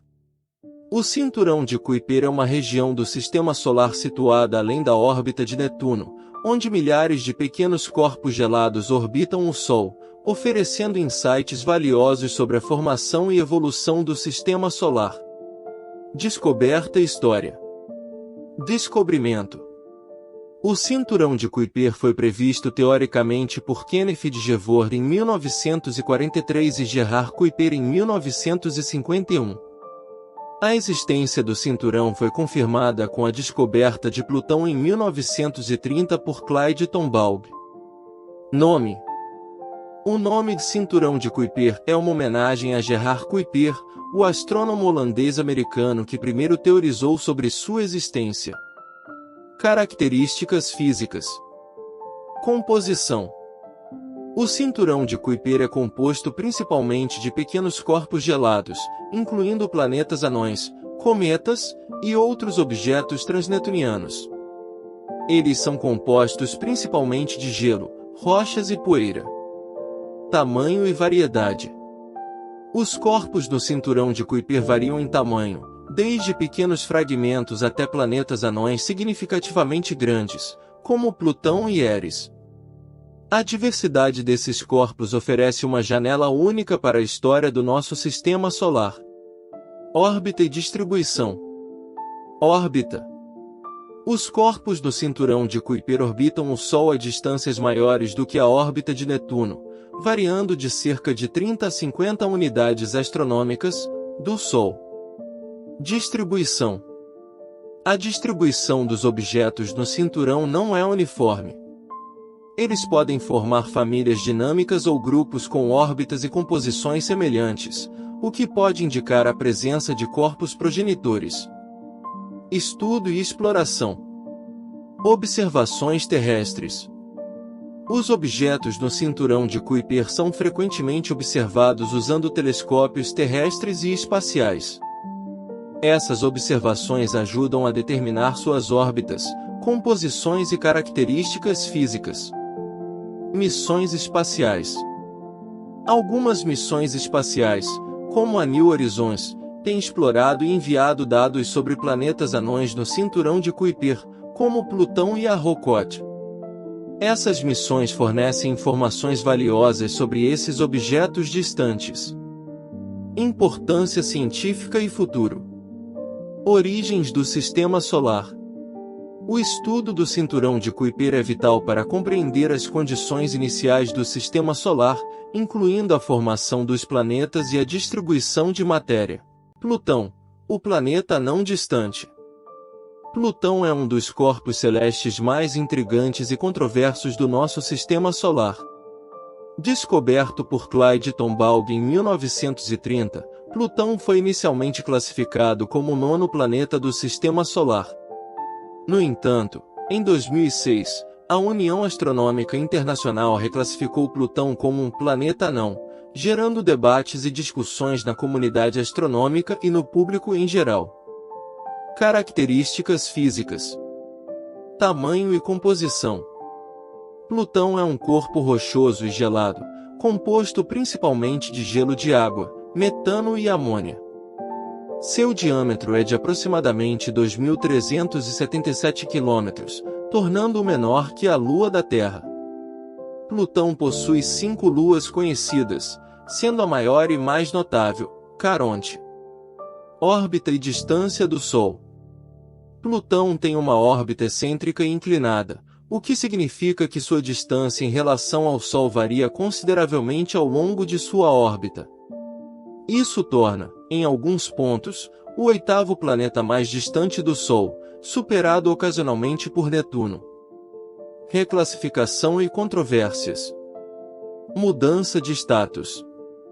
A reclassificação de Plutão como um planeta anão em 2006 pela União Astronômica Internacional foi baseada em critérios mais rigorosos para a definição de um planeta, incluindo o requisito de que um planeta deve ter limpado sua órbita, o que Plutão não fez devido à sua órbita compartilhada com outros objetos no cinturão de Kuiper. Debates e opiniões. A reclassificação gerou debates intensos, com alguns astrônomos entusiastas defendendo a manutenção de Plutão como o 9º planeta, enquanto outros apoiaram a nova definição. A controvérsia e a paixão em torno do status de Plutão refletem a conexão emocional que as pessoas têm com o Sistema Solar. Makemake, um mundo distantemente gelado. Makemake é um dos planetas anões do Sistema Solar, um objeto distante e intrigante que oferece insights valiosos sobre a diversidade e complexidade do nosso cosmos. Descoberta e nomenclatura. Descobrimento. Makemake foi descoberto em março de 2005 pelo astrônomo Michael E. Brown e sua equipe. Foi oficialmente anunciado em julho de 2008. Nome: Makemake recebeu o nome de uma divindade criadora da cultura Rapa Nui, dos habitantes da Ilha de Páscoa. A escolha do nome reflete o desejo de homenagear a riqueza cultural e a diversidade da humanidade. Características físicas. Tamanho e composição. Makemake é um planeta anão com um diâmetro de aproximadamente 1.434 km, tornando-o menor que Plutão. Sua composição é predominantemente gelada, sendo composto principalmente de gelo de metano, etano e nitrogênio, além de uma possível crosta de hidrocarbonetos. Órbita e distância do Sol. Makemake tem uma órbita distante e excêntrica, o que significa que sua distância em relação ao Sol varia consideravelmente ao longo de sua órbita. Ele está localizado no cinturão de Kuiper, uma região do Sistema Solar rica em pequenos corpos gelados. Estudo e exploração. Observações terrestres. A observação de Makemake da Terra é desafiadora devido à sua distância e pequeno tamanho aparente. No entanto, os telescópios espaciais e terrestres de última geração permitem estudos mais detalhados de suas características físicas. Eris, o planeta anão além de Plutão. Eris é um dos planetas anões mais enigmáticos e distantes em nosso Sistema Solar, localizado no cinturão de Kuiper. Sua descoberta e estudo têm desempenhado um papel crucial no nosso entendimento da diversidade e complexidade do Sistema Solar. Descoberta e nomenclatura. Descobrimento. Eris foi descoberto em janeiro de 2005 por uma equipe liderada pelo astrônomo Mike Brown, Chad Trujillo e David Rabinovitz, usando o telescópio Samuel Oshim no Observatório Palomar, Califórnia. Nome: o planeta anão foi nomeado em homenagem à deusa grega da discórdia, Eris, em parte devido à sua influência no debate sobre a definição de um planeta. Características físicas. Tamanho e composição. Eris é um planeta anão consideravelmente grande, com um diâmetro de aproximadamente 2.377 km, tornando-o quase a mesma dimensão de Plutão. Sua composição é composta principalmente de gelo e rocha. Órbita e distância do Sol.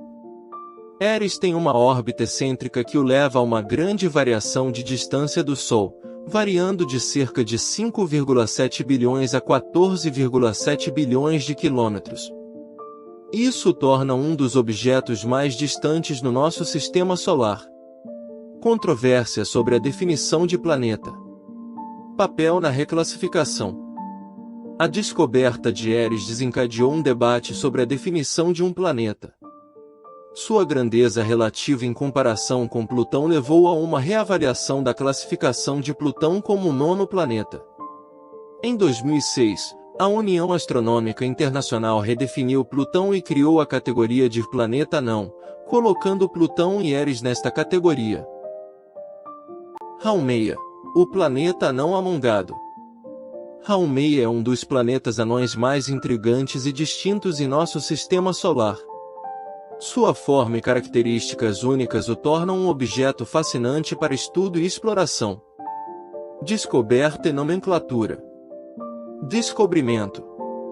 Haumea foi descoberto em dezembro de 2004 por uma equipe de astrônomos liderada por Mike Brown, Chad Trujillo e David Rabinowitz, utilizando o telescópio Samuel Oshim no Observatório Palomar, Califórnia. Nome. O planeta anão foi nomeado Haumea, em homenagem à deusa havaiana da fertilidade e do parto, Haumea. Características físicas. Tamanho e composição. Haumea tem um diâmetro de cerca de 2.320 km, tornando um dos maiores planetas anões conhecidos. Sua composição é principalmente de gelo de água, e possui um núcleo rochoso. Forma peculiar. O que diferencia Haumea é sua forma alongada e achatada, tornando o objeto mais rápido em rotação conhecido no Sistema Solar. Sua forma é resultado de sua rápida rotação, causando um achatamento ao longo do equador. Órbita e distância do Sol. Órbita. Haumea tem uma órbita excêntrica e levemente inclinada em relação ao plano da eclíptica, que é a órbita dos planetas. Distância do Sol. A distância de Haumea ao Sol varia consideravelmente ao longo de sua órbita, variando de aproximadamente 5,2 bilhões a 7,6 bilhões de quilômetros. Gongon, o planeta anão misterioso. Gongon é um dos planetas anões mais misteriosos e fascinantes no cinturão de Kuiper, uma região remota do Sistema Solar onde residem muitos objetos gelados e pequenos corpos celestes. Descoberta e nomenclatura. Descobrimento. Gongon foi descoberto em julho de 2007 por uma equipe de astrônomos liderada por Shen Wei e David L. Rabinowitz, utilizando o telescópio Samuel Oshim no Observatório Palomar, Califórnia. Nome. Inicialmente chamado de 2007 OR-10, Gongon foi posteriormente nomeado em homenagem a um deus da água da mitologia chinesa, conhecido por sua natureza misteriosa e poderes aquáticos. Características físicas. Tamanho e composição. Gongon é um planeta anão significativamente grande, com um diâmetro estimado de cerca de 1.535 km. Sua composição é predominantemente de gelo de água e rocha. Órbita e distância do Sol. Gongon possui uma órbita excêntrica e inclinada, que varia de aproximadamente 5,2 bilhões a 13,5 bilhões de quilômetros do Sol. Isso torna um dos objetos mais distantes em nosso sistema solar. Características únicas. Superfície escura. Gongon tem uma superfície extremamente escura, refletindo apenas cerca de 10% da luz solar que incide sobre ela.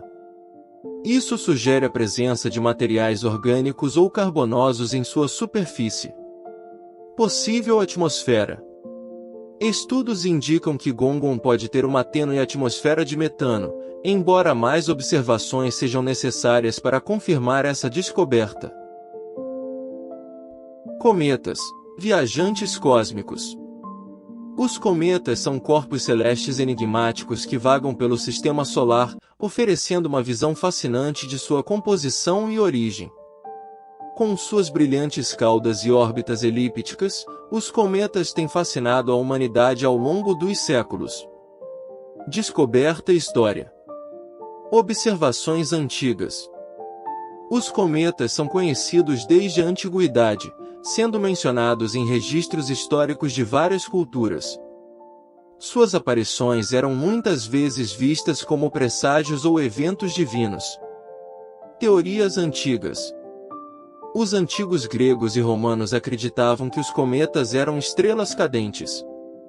Somente mais tarde, na era do Iluminismo, as teorias sobre a natureza dos cometas começaram a se desenvolver. Características físicas. Composição. Os cometas são compostos principalmente de gelo, poeira e rochas. Eles têm uma estrutura em camadas, com um núcleo sólido envolvido por uma crosta, uma região de coma e uma cauda. Núcleo. O núcleo do cometa é a parte central sólida e mais densa, composta principalmente de água, dióxido de carbono, metano e amônia congelados. Coma. A coma é a atmosfera gasosa e brilhante que se forma ao redor do núcleo à medida que o cometa se aproxima do Sol, devido à sublimação do gelo. Cauda. Os cometas apresentam uma cauda brilhante quando se aproximam do Sol. A cauda de poeira é normalmente amarela e segue a órbita do cometa, enquanto a cauda de íons é azulada e sempre se estende diretamente para longe do Sol. Órbita e origem. Órbita. As órbitas dos cometas são elípticas, variando de trajetórias altamente alongadas a órbitas mais circulares. Origem. Os cometas são considerados remanescentes da formação do Sistema Solar, preservando material inalterado desde sua formação há bilhões de anos. Alguns cometas vêm do cinturão de Kuiper e da nuvem de Oort. Os asteroides foram descobertos após Johann Tithus e Johann Bode determinarem a possibilidade matemática de haver um planeta orbitando em torno do Sol entre Marte e Júpiter. Em 1801, Giuseppe Piaggi descobriu um corpo nessa região, ao qual foi dado o nome de Ceres. Entretanto, sua massa era menor e suas formas eram bem diferentes dos planetas comuns. Mais tarde, outros corpos semelhantes em tamanho menor foram descobertos na região próxima a Ceres e a eles foram dados o nome de asteroides. O primeiro asteroide a ser descoberto, Ceres, foi originalmente considerado um novo planeta. Seguiu-se a descoberta de outros corpos semelhantes, que, com o equipamento da época, pareciam pontos de luz, como estrelas, apresentando pouco ou nenhum disco planetário, embora facilmente distinguíveis das estrelas devido aos seus movimentos aparentes. Isso levou o astrônomo William Herschel a propor o termo asteroide. Distribuição de tamanho. Os asteroides do Sistema Solar, categorizados por tamanho e número. Os asteroides variam muito em tamanho, de quase 1000 km para os maiores até rochas de apenas 1 metro de diâmetro. Os três maiores são muito parecidos com planetas em miniatura, eles são aproximadamente esféricos, têm pelo menos interiores parcialmente diferenciados, e são considerados protoplanetas sobreviventes. A grande maioria, entretanto, é muito menor e de formato irregular, são considerados planetesimais danificados ou fragmentos de corpos maiores. O planeta anão Ceres é de longe o maior asteroide, com um diâmetro de 940 km. Os próximos maiores são Vesta e Pallas, ambos com diâmetros de pouco mais de 500 km. Vesta é o único asteroide do cinturão principal que pode, ocasionalmente, ser visível a olho nu. Em algumas raras ocasiões, um asteroide próximo da Terra pode se tornar rapidamente visível sem ajuda técnica. Exemplo 99.942 Apophis. A composição física dos asteroides é variada, e na maioria dos casos, mal compreendida. Ceres parece ser composto de um núcleo rochoso coberto por um manto de gelo, onde Vesta é pensado para ter um núcleo de níquel-ferro, manto de olivina e crosta basáltica. Higia, no entanto, que parece ter uma composição uniformemente primitiva de condrito carbonáceo, é considerado o maior asteroide indiferenciado. Acredita-se que a maioria dos asteroides menores sejam pilhas de escombros mantidas juntas pela gravidade, embora os maiores provavelmente sejam sólidos. Alguns asteroides têm luas ou são binários em coórbita. Pilhas de entulho, luas, binários e famílias de asteroides espalhadas são considerados resultados de colisões que interromperam um asteroide Pale, possivelmente, um planeta. Os asteroides contêm traços de aminoácidos e outros compostos orgânicos, e alguns especulam que os impactos dos asteroides podem ter semeado a Terra primitiva com os produtos químicos necessários para iniciar a vida, ou podem até mesmo ter trazido a própria vida para a Terra. Em agosto de 2011, um relatório, baseado em estudos da NASA com meteoritos encontrados na Terra, foi publicado sugerindo que componentes de DNA e RNA, adenina, guanina e moléculas orgânicas relacionadas, podem ter sido formados em asteroides e cometas no espaço sideral. A maioria dos asteroides fora dos 4 grandes Ceres, Pallas, Vesta e Ija são provavelmente semelhantes em aparência, embora em formato irregular. 253 Matilde de 50 km é uma pilha de entulho saturada com crateras com diâmetros do tamanho do raio do asteroide e observações baseadas na Terra. 511 da vida de 300 km, um dos maiores asteroides depois dos 4 grandes, revelam um perfil angular semelhante, sugerindo que é também saturado com crateras do tamanho de um raio. Asteroides de tamanho médio como 253 Matilde e 243 Ida que foram observados de perto também revelam um regolito profundo cobrindo a superfície. Dos 4 grandes, Pallas e Ija são praticamente desconhecidos. Vesta tem fraturas por compressão circundando uma cratera do tamanho de um raio em seu polo sul, mas, fora isso, é um esferoide. Ceres parece bastante diferente nos vislumbres que o telescópio espacial Hubble forneceu, com características de superfície que provavelmente não são devido a crateras simples e bacias de impacto, mas os detalhes serão expandidos com a sonda espacial DALL, que entrou na órbita de Ceres em 6 de março de 2015. Cor: os asteroides tornam-se mais escuros e vermelhos com a idade devido à erosão espacial. No entanto, as evidências sugerem que a maior parte da mudança de cor ocorre rapidamente, nos primeiros 100 mil anos, limitando a utilidade da medição espectral para determinar a idade dos asteroides. Asteroide próximo da Terra. Um asteroide próximo da Terra, mais conhecido por sua sigla em inglês NEA, Near-Earth Asteroid, é como são conhecidos os asteroides cujas órbitas estão perto da Terra. Algumas dessas órbitas representam um perigo de colisão com o nosso planeta. Além disso, o NEA são mais facilmente observado a partir de espaçonaves desde a Terra. De fato, alguns podem ser alcançados com muito menos ΔV do que é preciso para alcançar a Lua. A composição dos asteroides próximos da Terra corresponde à composição dos asteroides do cinturão principal de asteroides. Classificação dos NEA. Alguns NEA com uma órbita altamente excêntrica são provavelmente cometas extintos que perderam seus constituintes voláteis. Na verdade, alguns NEA mantêm uma fila imperceptível de quando era um cometa. Estes foram provavelmente capturados do cinturão de Kuiper, um depósito de cometas residentes nas proximidades da órbita de Netuno. O resto dos asteroides NEA parecem ser asteroides verdadeiros, deslocados do cinturão de asteroides por interações gravitacionais com Júpiter ou por colisões entre si.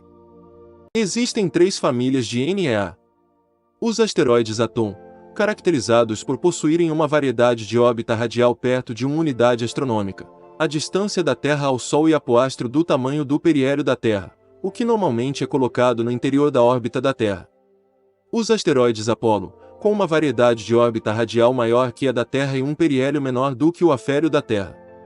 Os asteroides Amor, com uma faixa de órbita radial entre as órbitas de Marte e da Terra e com um periélio bem acima da órbita da Terra. Os objetos que compõem este tipo frequentemente cruzam a órbita de Marte, mas não a da Terra. As 2 luas de Marte, Phobos e Deimos talvez já foram uma vez asteroides Amor que foram capturados pelo planeta vermelho. Mineração de asteroides. A mineração de asteroides refere-se à possibilidade de explorar as matérias-primas de asteroides e outros corpos menores do Sistema Solar, incluindo objetos próximos da Terra. Os minerais e os compostos voláteis podem ser extraídos de um asteroide ou um cometa para fornecer materiais de construção no espaço, por exemplo, ferro, níquel, titânio, extrair água e oxigênio para sustentar a vida de astronautas exploradores no espaço, assim como o hidrogênio e o oxigênio para seu uso como combustível de foguete. Na exploração do espaço, essas atividades são conhecidas como utilização de recursos in situ. Finalidades: a ideia de extrair matérias-primas de asteroides como ferro, níquel e água é levada em consideração desde a década de 80, mas nunca avançaram devido aos altos custos do projeto. Atualmente, com empresários bilionários envolvidos, o projeto começa a ser levado a sério como uma alternativa à escassez de recursos naturais terrestres. Os asteroides possuem os mais variados materiais para mineração, como ouro, ferro e platina, que são de grande importância para o mercado mundial. Porém, um dos recursos mais valiosos para os seres humanos que exploram o espaço é a água, que também pode ser encontrada nesses corpos celestes. Outro recurso imprescindível para a exploração espacial são os combustíveis para o abastecimento de foguetes e espaçonaves, que também poderão ser extraídos desses objetos, o que reduziria os custos das futuras missões espaciais. O objetivo é que essa mineração ocorra em asteroides próximos da Terra. De acordo com empresários, existem cerca de 400 mil desses objetos nestas condições. Terra está salva de asteroides por mais 100 anos, garante NASA. Com 340 metros, especialistas haviam previsto que o asteroide Apophis se aproximaria da Terra em 2029, 2036 ou 2068. A Terra está a salvo de ser atingida por asteroide gigante pelos próximos 100 anos, garantiu a NASA. Conhecido como asteroide 99.942 Apophis, a pedra gigante foi descoberta em 2004 e especialistas previam que ela poderia chegar perto da Terra em 2029. Com observações adicionais e novos estudos, a previsão da chegada do asteroide passou para 2036 e depois, para 2068.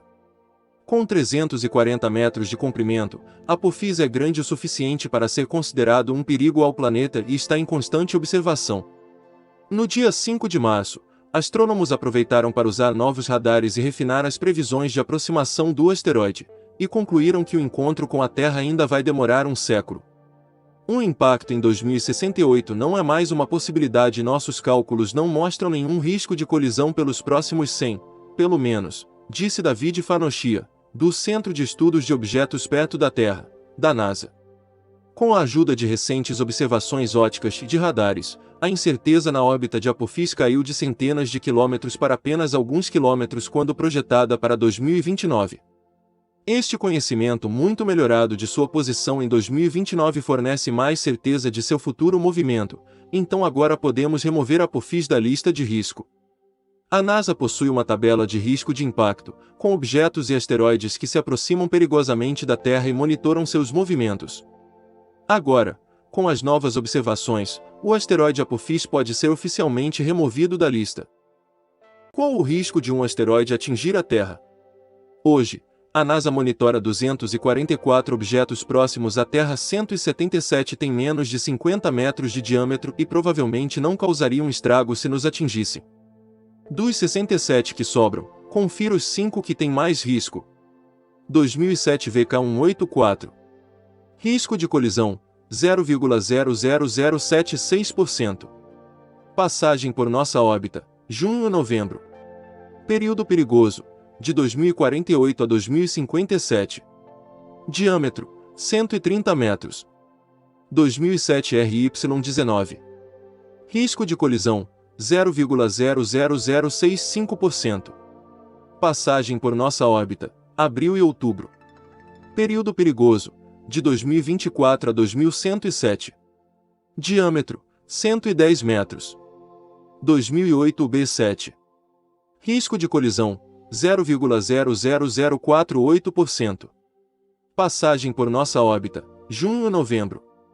Período perigoso, de 2044 a 2100. Diâmetro, 57 metros. 2007 UW1. Risco de colisão, 0,00034%. Passagem por nossa órbita, junho a novembro. Período perigoso, de 2048 a 2107. Diâmetro, 97 metros. Ameaça de asteroide é real, afirma a cientista da NASA durante evento. Em um painel realizado na Itália pela Agência Espacial Norte-Americana, NASA, em 28 de junho, Helena Adas, engenheira da instituição, confirmou que a ameaça de asteroides é real. A fala faz referência às rochas espaciais que circulam próximas do planeta e que poderão futuramente entrar em rota de colisão com a atmosfera terrestre. Apesar disso, até o momento, a agência não previu nenhuma rocha espacial que represente perigo iminente ao planeta.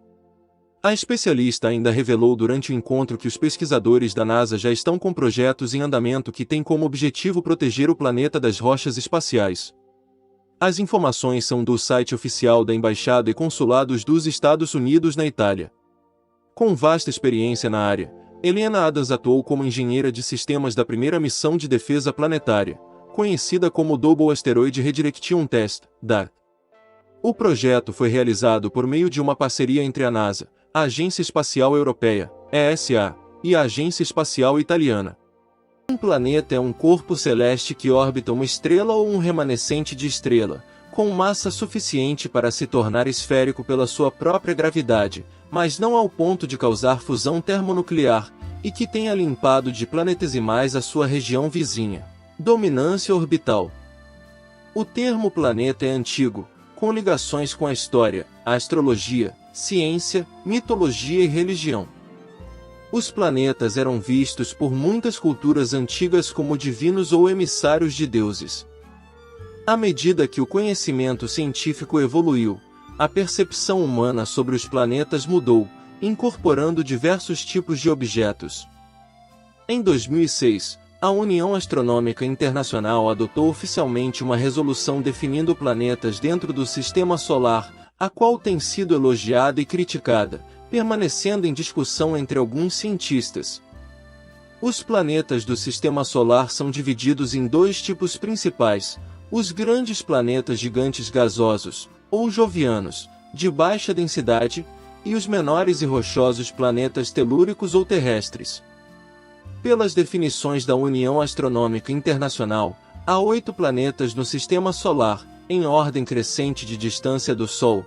São os 4 planetas telúricos Mercúrio, Vênus, Terra e Marte, e depois os 4 gigantes gasosos Júpiter, Saturno, Urano e Netuno. 6 dos planetas são orbitados por um ou mais satélites naturais. Além disso, o Sistema Solar possui pelo menos 5 planetas anões e centenas de milhares de corpos menores. Vários milhares de planetas orbitando outras estrelas, planetas extrasolares, ou exoplanetas, foram descobertos na Via Láctea. Até 1º de março de 2021, foram descobertos 4.687 planetas extrasolares, em 3.463 sistemas planetários, incluindo 770 sistemas multiplanetários, variando em tamanho desde mais ou menos o tamanho da Lua até gigantes gasosos com aproximadamente 2 vezes o tamanho de Júpiter, dos quais mais de 100 com o mesmo tamanho da Terra, 9 dos quais estão à mesma distância relativa de suas estrelas que a Terra do Sol, isto é, estão na zona habitável circunstelar. Formação. Não se sabe com certeza como os planetas se formam. A teoria predominante é que eles são formados quando do colapso de uma nebulosa em um disco fino de gás e pó. Uma protoestrela se forma no núcleo, cercada por um disco protoplanetário giratório. Por meio de acreção, um processo de aglutinação por colisão, partículas de poeira do disco acumulam massa continuamente, formando corpos cada vez maiores. Formam-se concentrações de massa, conhecidas como planetesimais, as quais aceleram o processo de acreção ao atrair material adicional com a sua força gravitacional. Essas concentrações se tornam cada vez mais densas, até que colapsam para seu interior devido à gravidade, formando protoplanetas. Quando um planeta atinge uma massa um tanto maior do que a de Marte, ele começa a acumular uma atmosfera, aumentando muito a frequência de captura de planetesimais, por meio do arrasto atmosférico.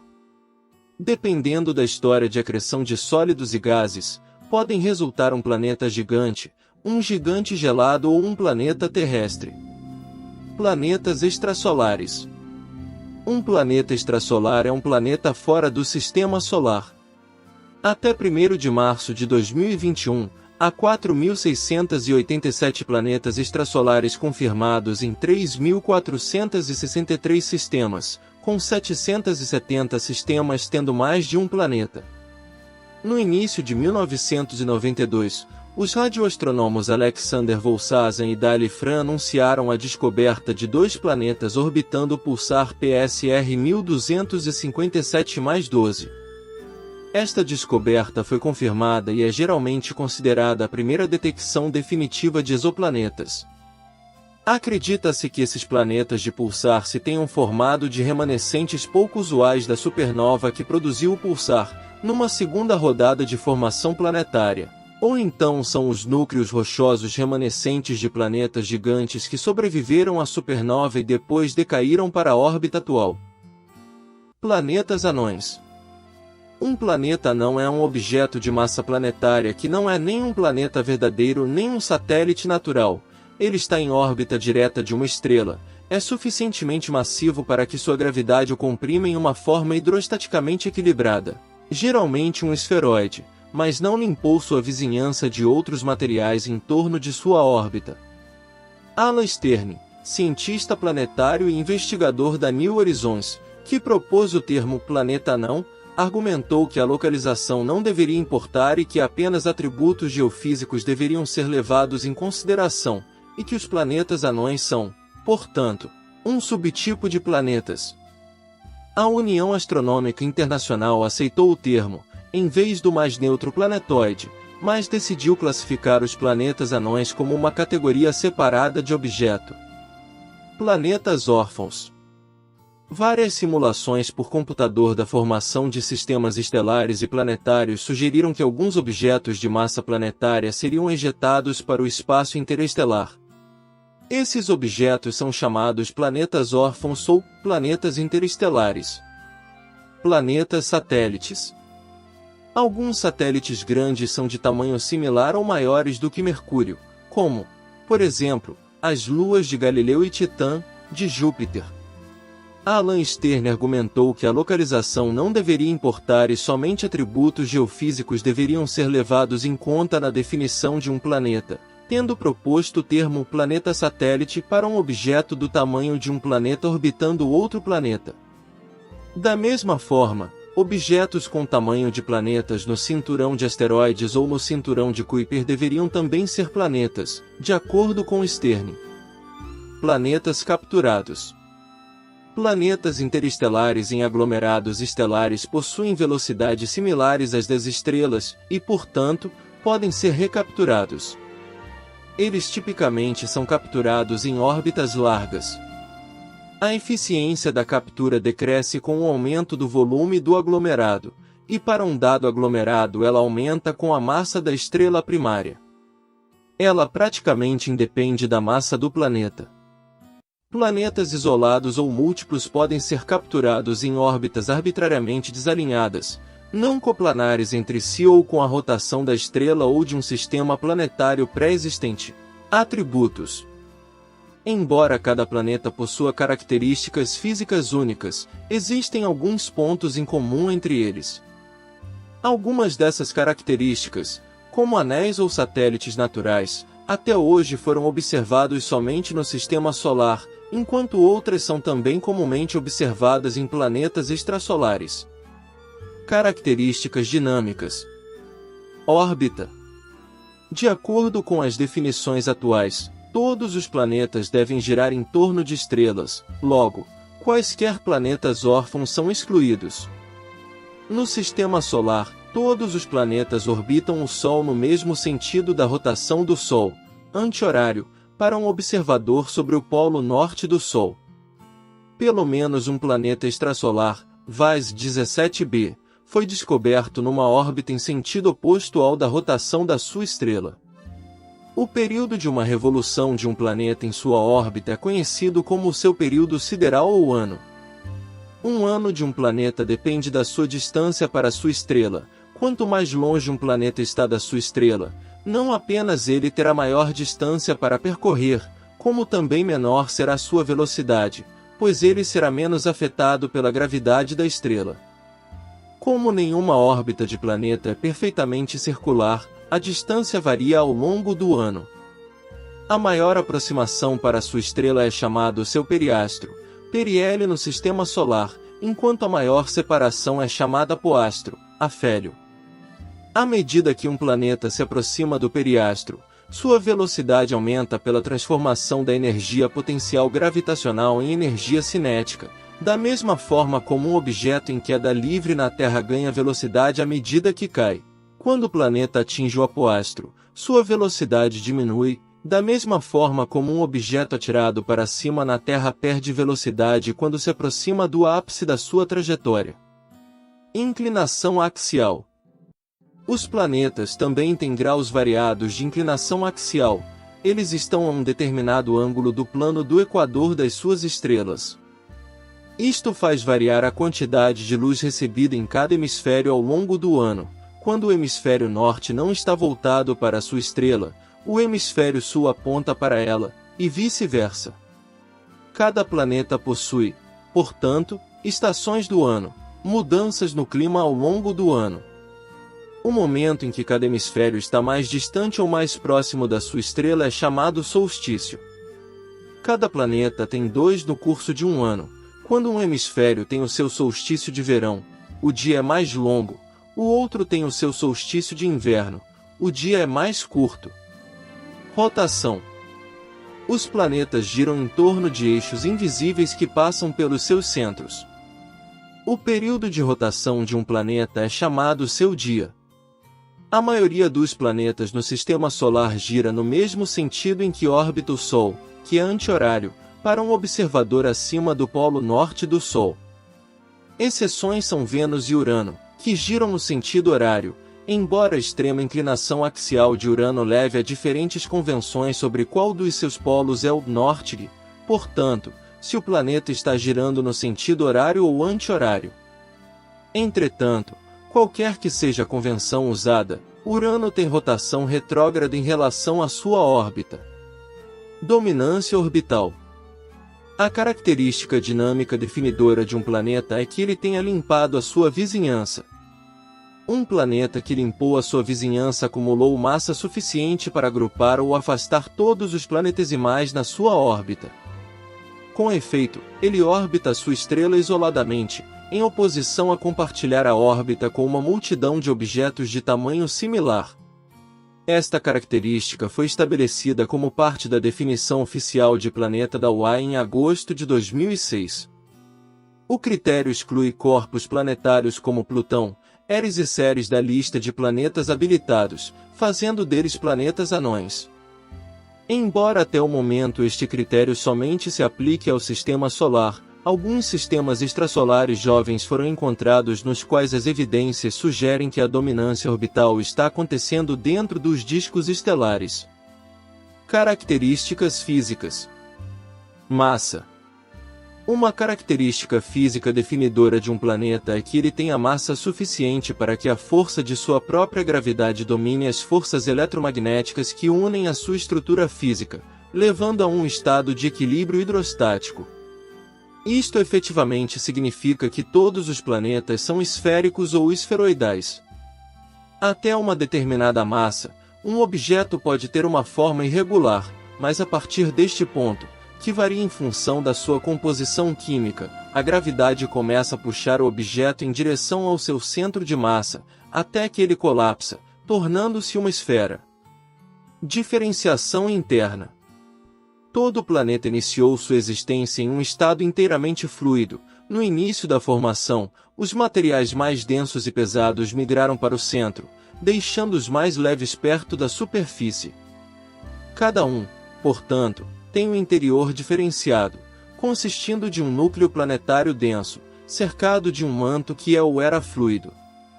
Os planetas terrestres são selados com crostas duras, mas nos gigantes gasosos o manto simplesmente se dissolve nas camadas superiores de nuvens. Características secundárias.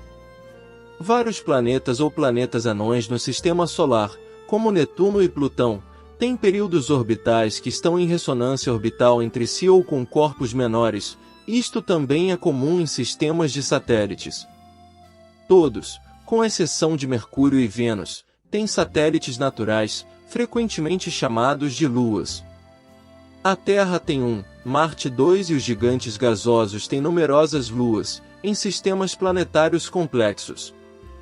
Muitas luas de gigantes gasosos têm características similares aos planetas terrestres e planetas anões, e algumas têm sido estudadas como possíveis locações para a vida, especialmente Europa.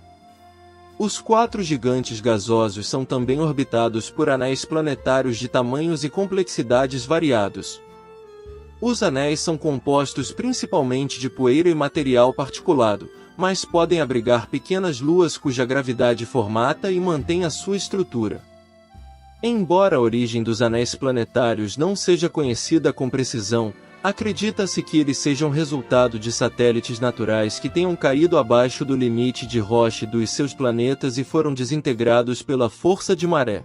Dessa forma, o termo satélite natural poderia se referir a planetas anões orbitando a uma estrela, ou até uma galáxia anã orbitando uma galáxia maior. Porém, ele é normalmente um sinônimo de lua, usado para identificar satélites não artificiais de planetas, planetas anões ou corpos menores. Por exemplo, a Lua é o satélite natural da Terra.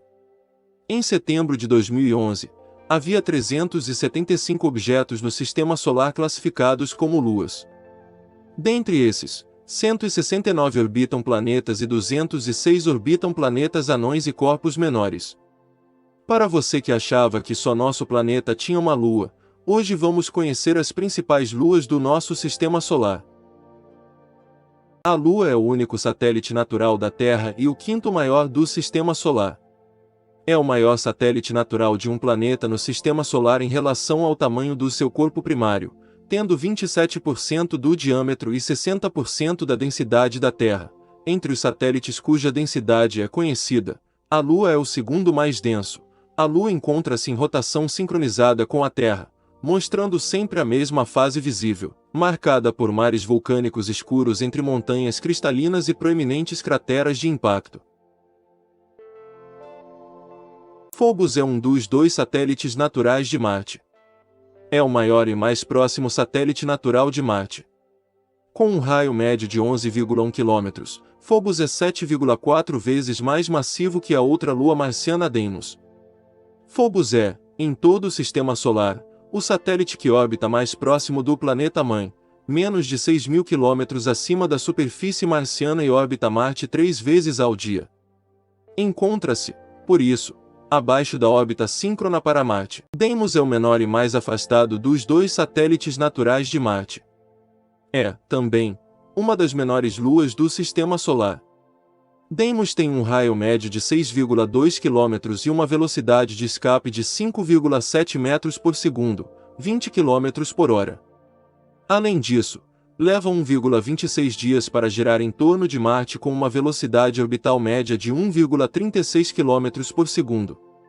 Deimos demora o mesmo tempo a completar uma volta ao redor de Marte, quanto a completar uma volta sobre si próprio. Como consequência disso, Deimos tem sempre a mesma face voltado para Marte. Io é uma das 4 grandes luas de Júpiter conhecidas por luas de Galileu, ligeiramente maior que a Lua.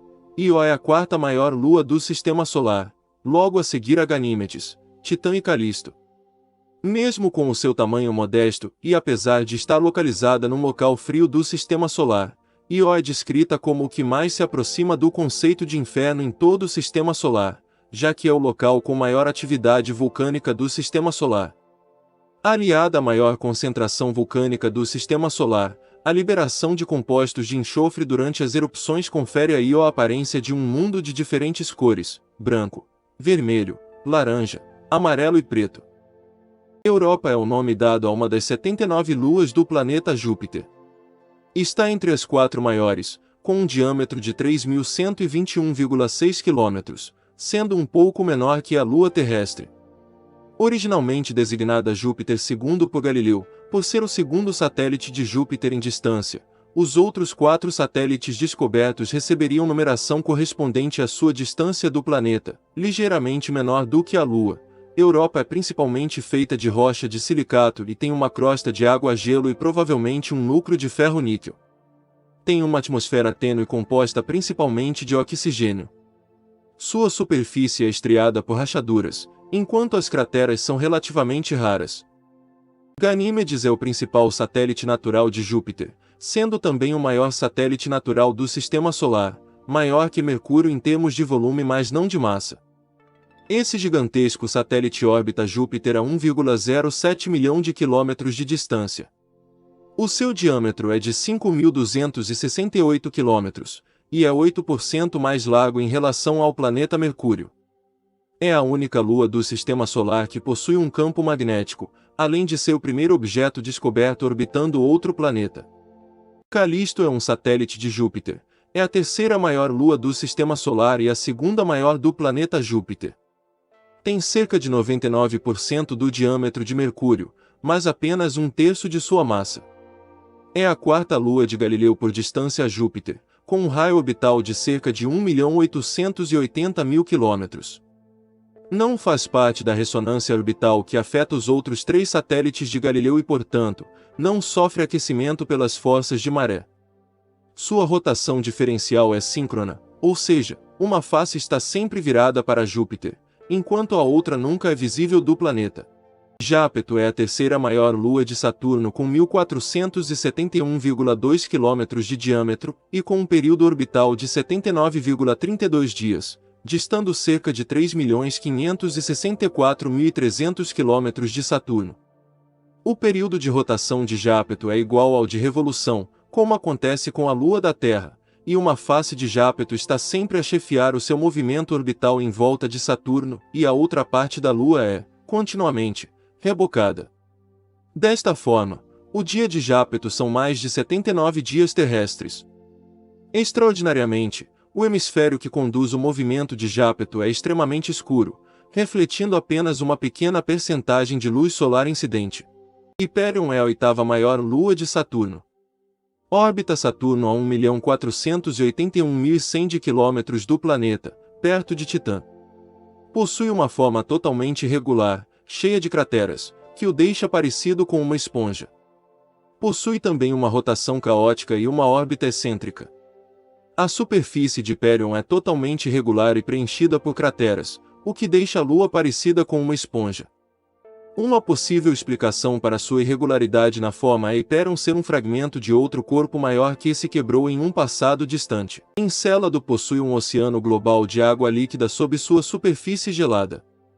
Criovulcões no Polo Sul ejetam grandes jatos de vapor de água e outros voláteis como algumas partículas sólidas. Uma parte dessa água cai de volta sobre a Lua como neve, outra parte é adicionada aos anéis de Saturno, enquanto outra parcela atinge o planeta.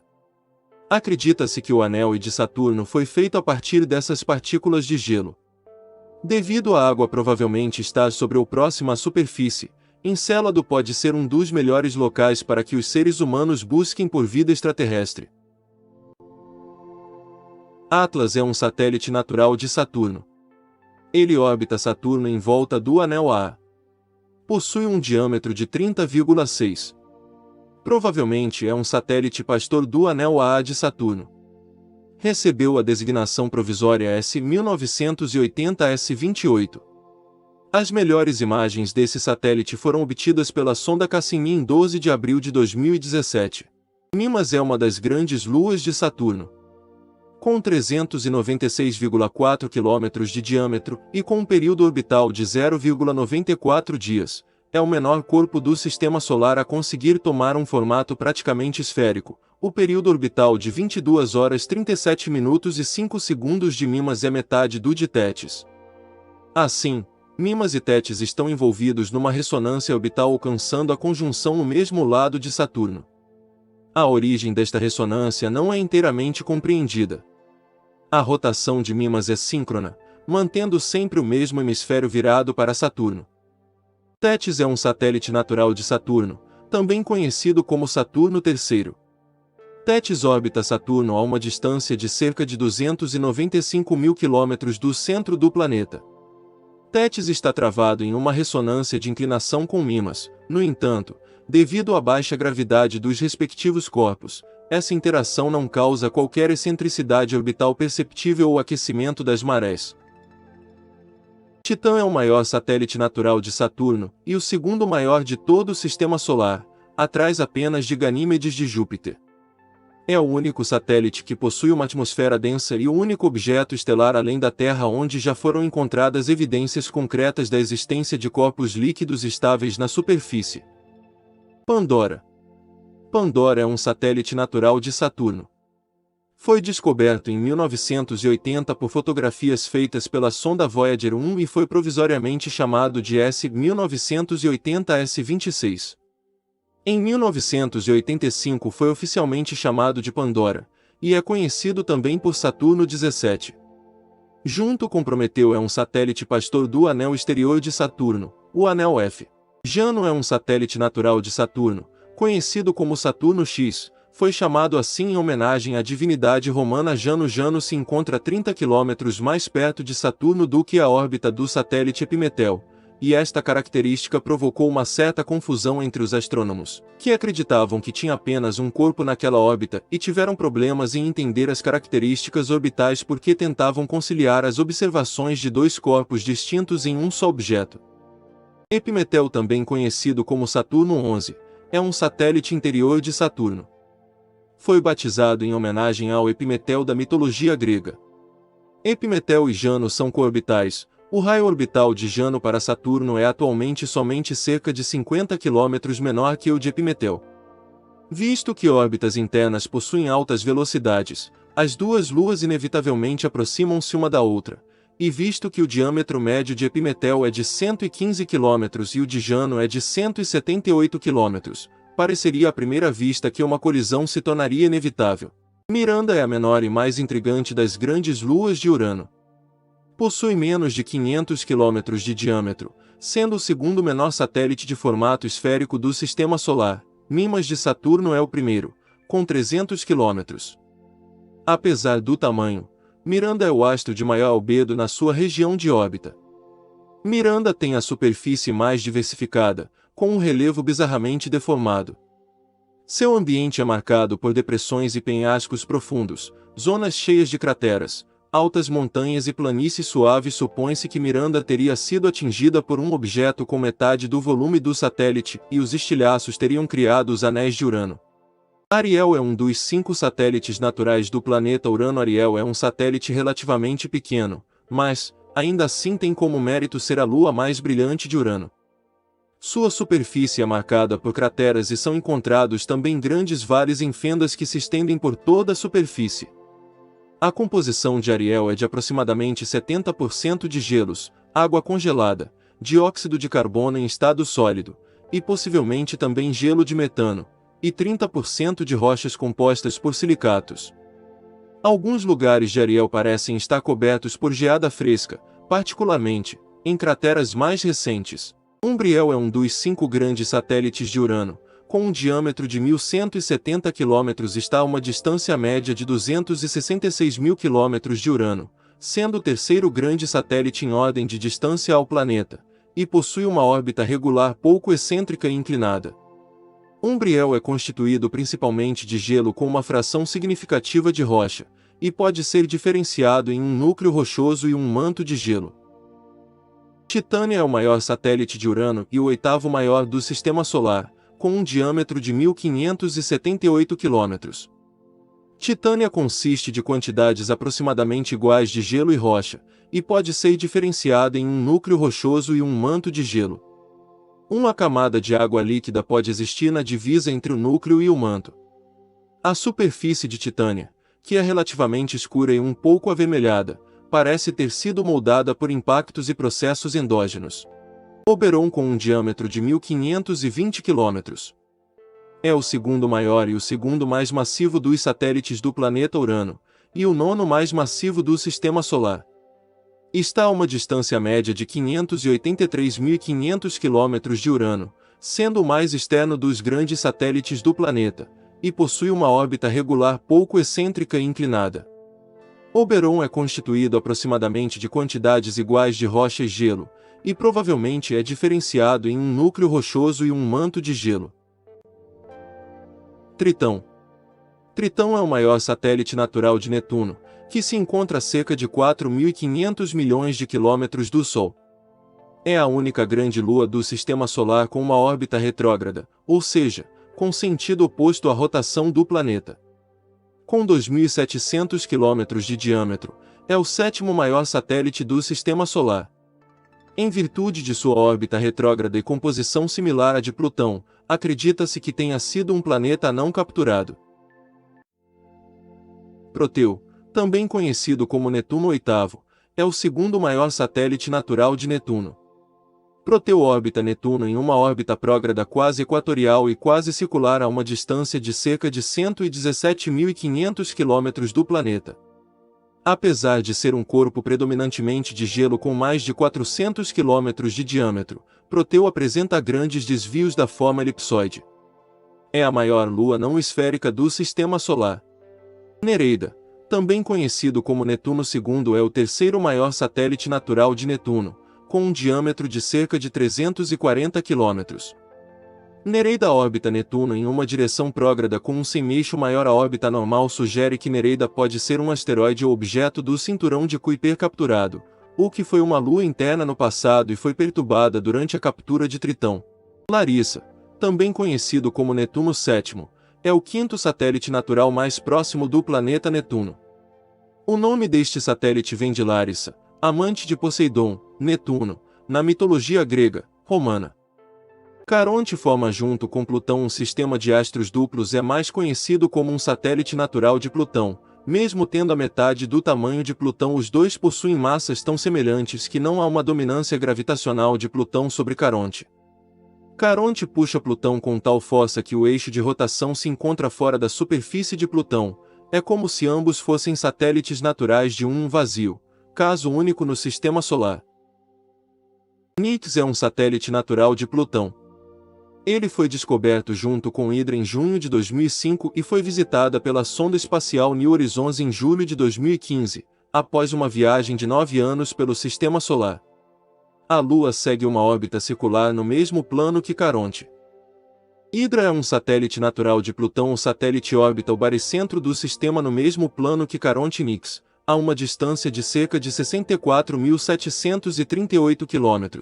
Fazendo com que Hydra seja a lua mais distante de Plutão.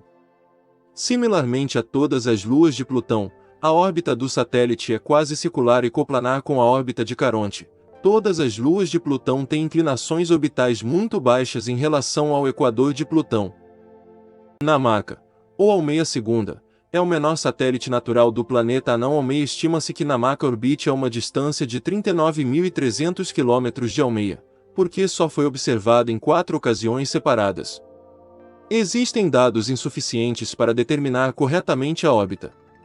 Assumindo que tem uma órbita circular, giraria em torno de Almeia em 34,7 dias. Raiaka, também conhecido como Almeia I, é a maior lua do planeta anão e plutoide. Almeia um diâmetro de, aproximadamente, 22% do seu planeta anão, ou na extensão de 350 km. Assumindo um albedo similar. Para colocar isso em perspectiva, essa lua podia ser o quinto maior asteroide depois de Ceres, Pallas, Vesta e Higiea se ele estivesse no cinturão de asteroides, enquanto ele poderia estar observado na lista dos maiores asteroides conhecidos fora da órbita de Júpiter. MK2 S 2015, 136.472, apelidado de MK2 pela equipe de sua descoberta, é o único satélite natural conhecido do planeta anão Makemake. Um exame preliminar das imagens sugere que o satélite de Makemake tem uma refletividade semelhante ao carvão, tornando-se um objeto extremamente escuro. Ele é cerca de 1.300 vezes menos luminoso que o planeta anão. Isso é um pouco surpreendente, porque Makemake é o segundo objeto, depois de Plutão. Disnomia. Disnomia é o satélite natural de Eris. Estima-se que o satélite seja 8 vezes menor e 60 vezes menos brilhante que Eris e que orbite o planeta anão em cerca de 14 dias. Ceres, Mercúrio e Vênus não possuem luas.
myself wondering what did happen to the last 10. I ran away with my life, fast forward, never turn back again.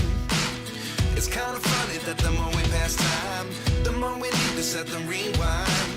And 19 was the year I had to leave you, but now I'm seeing all the signs. Is this really happening? I can't believe it's true. I'm just as surprised as you. Is this really happening? I can't be too sure, but one day I'll be yours again.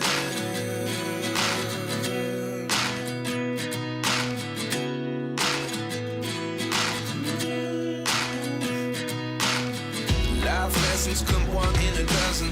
The other 11 give something from nothing. I sit here looking for an answer. Maybe the biggest question was in the last chapter. You gave me the soul I have today. Without you I never could have moved away. But now I see what you teach. I do believe I always should have stayed. Yeah. Is this really happening? I can't believe it's true. I'm just as surprised as you. Is this really happening? I can't be too sure, but one day I'll be yours again. One day I'll be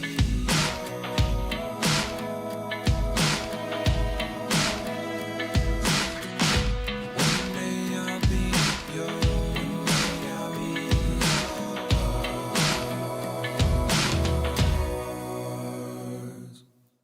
Life lessons come one in a dozen. The other 11 give something from nothing. Life lessons come one in a dozen. The other 11 give something from nothing. Life lessons come one in a dozen. The other 11 give something from nothing. Life changes just open the door. One thing's certain, I'll always be yours. Is this really happening? I can't believe it's true.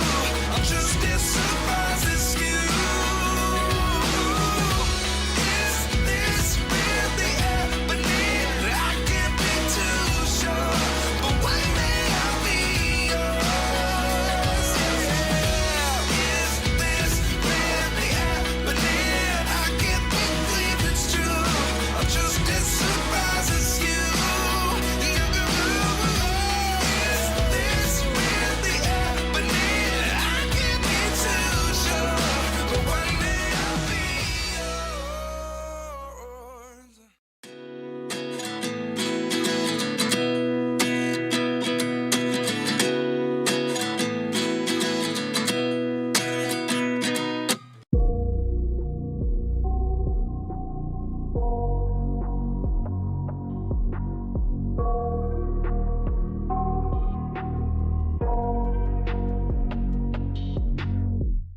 I got nightmares in my head, I fear that the thoughts build up until I can't hear, that my mind fills up into a creature, and it haunts me somewhere much deeper. Anxiety, filling up every space, no privacy. And silently, it could build and build until you finally see. Whoa, it's taking over, damn no closure, moving closer. No exposure, I just wanna be a loner.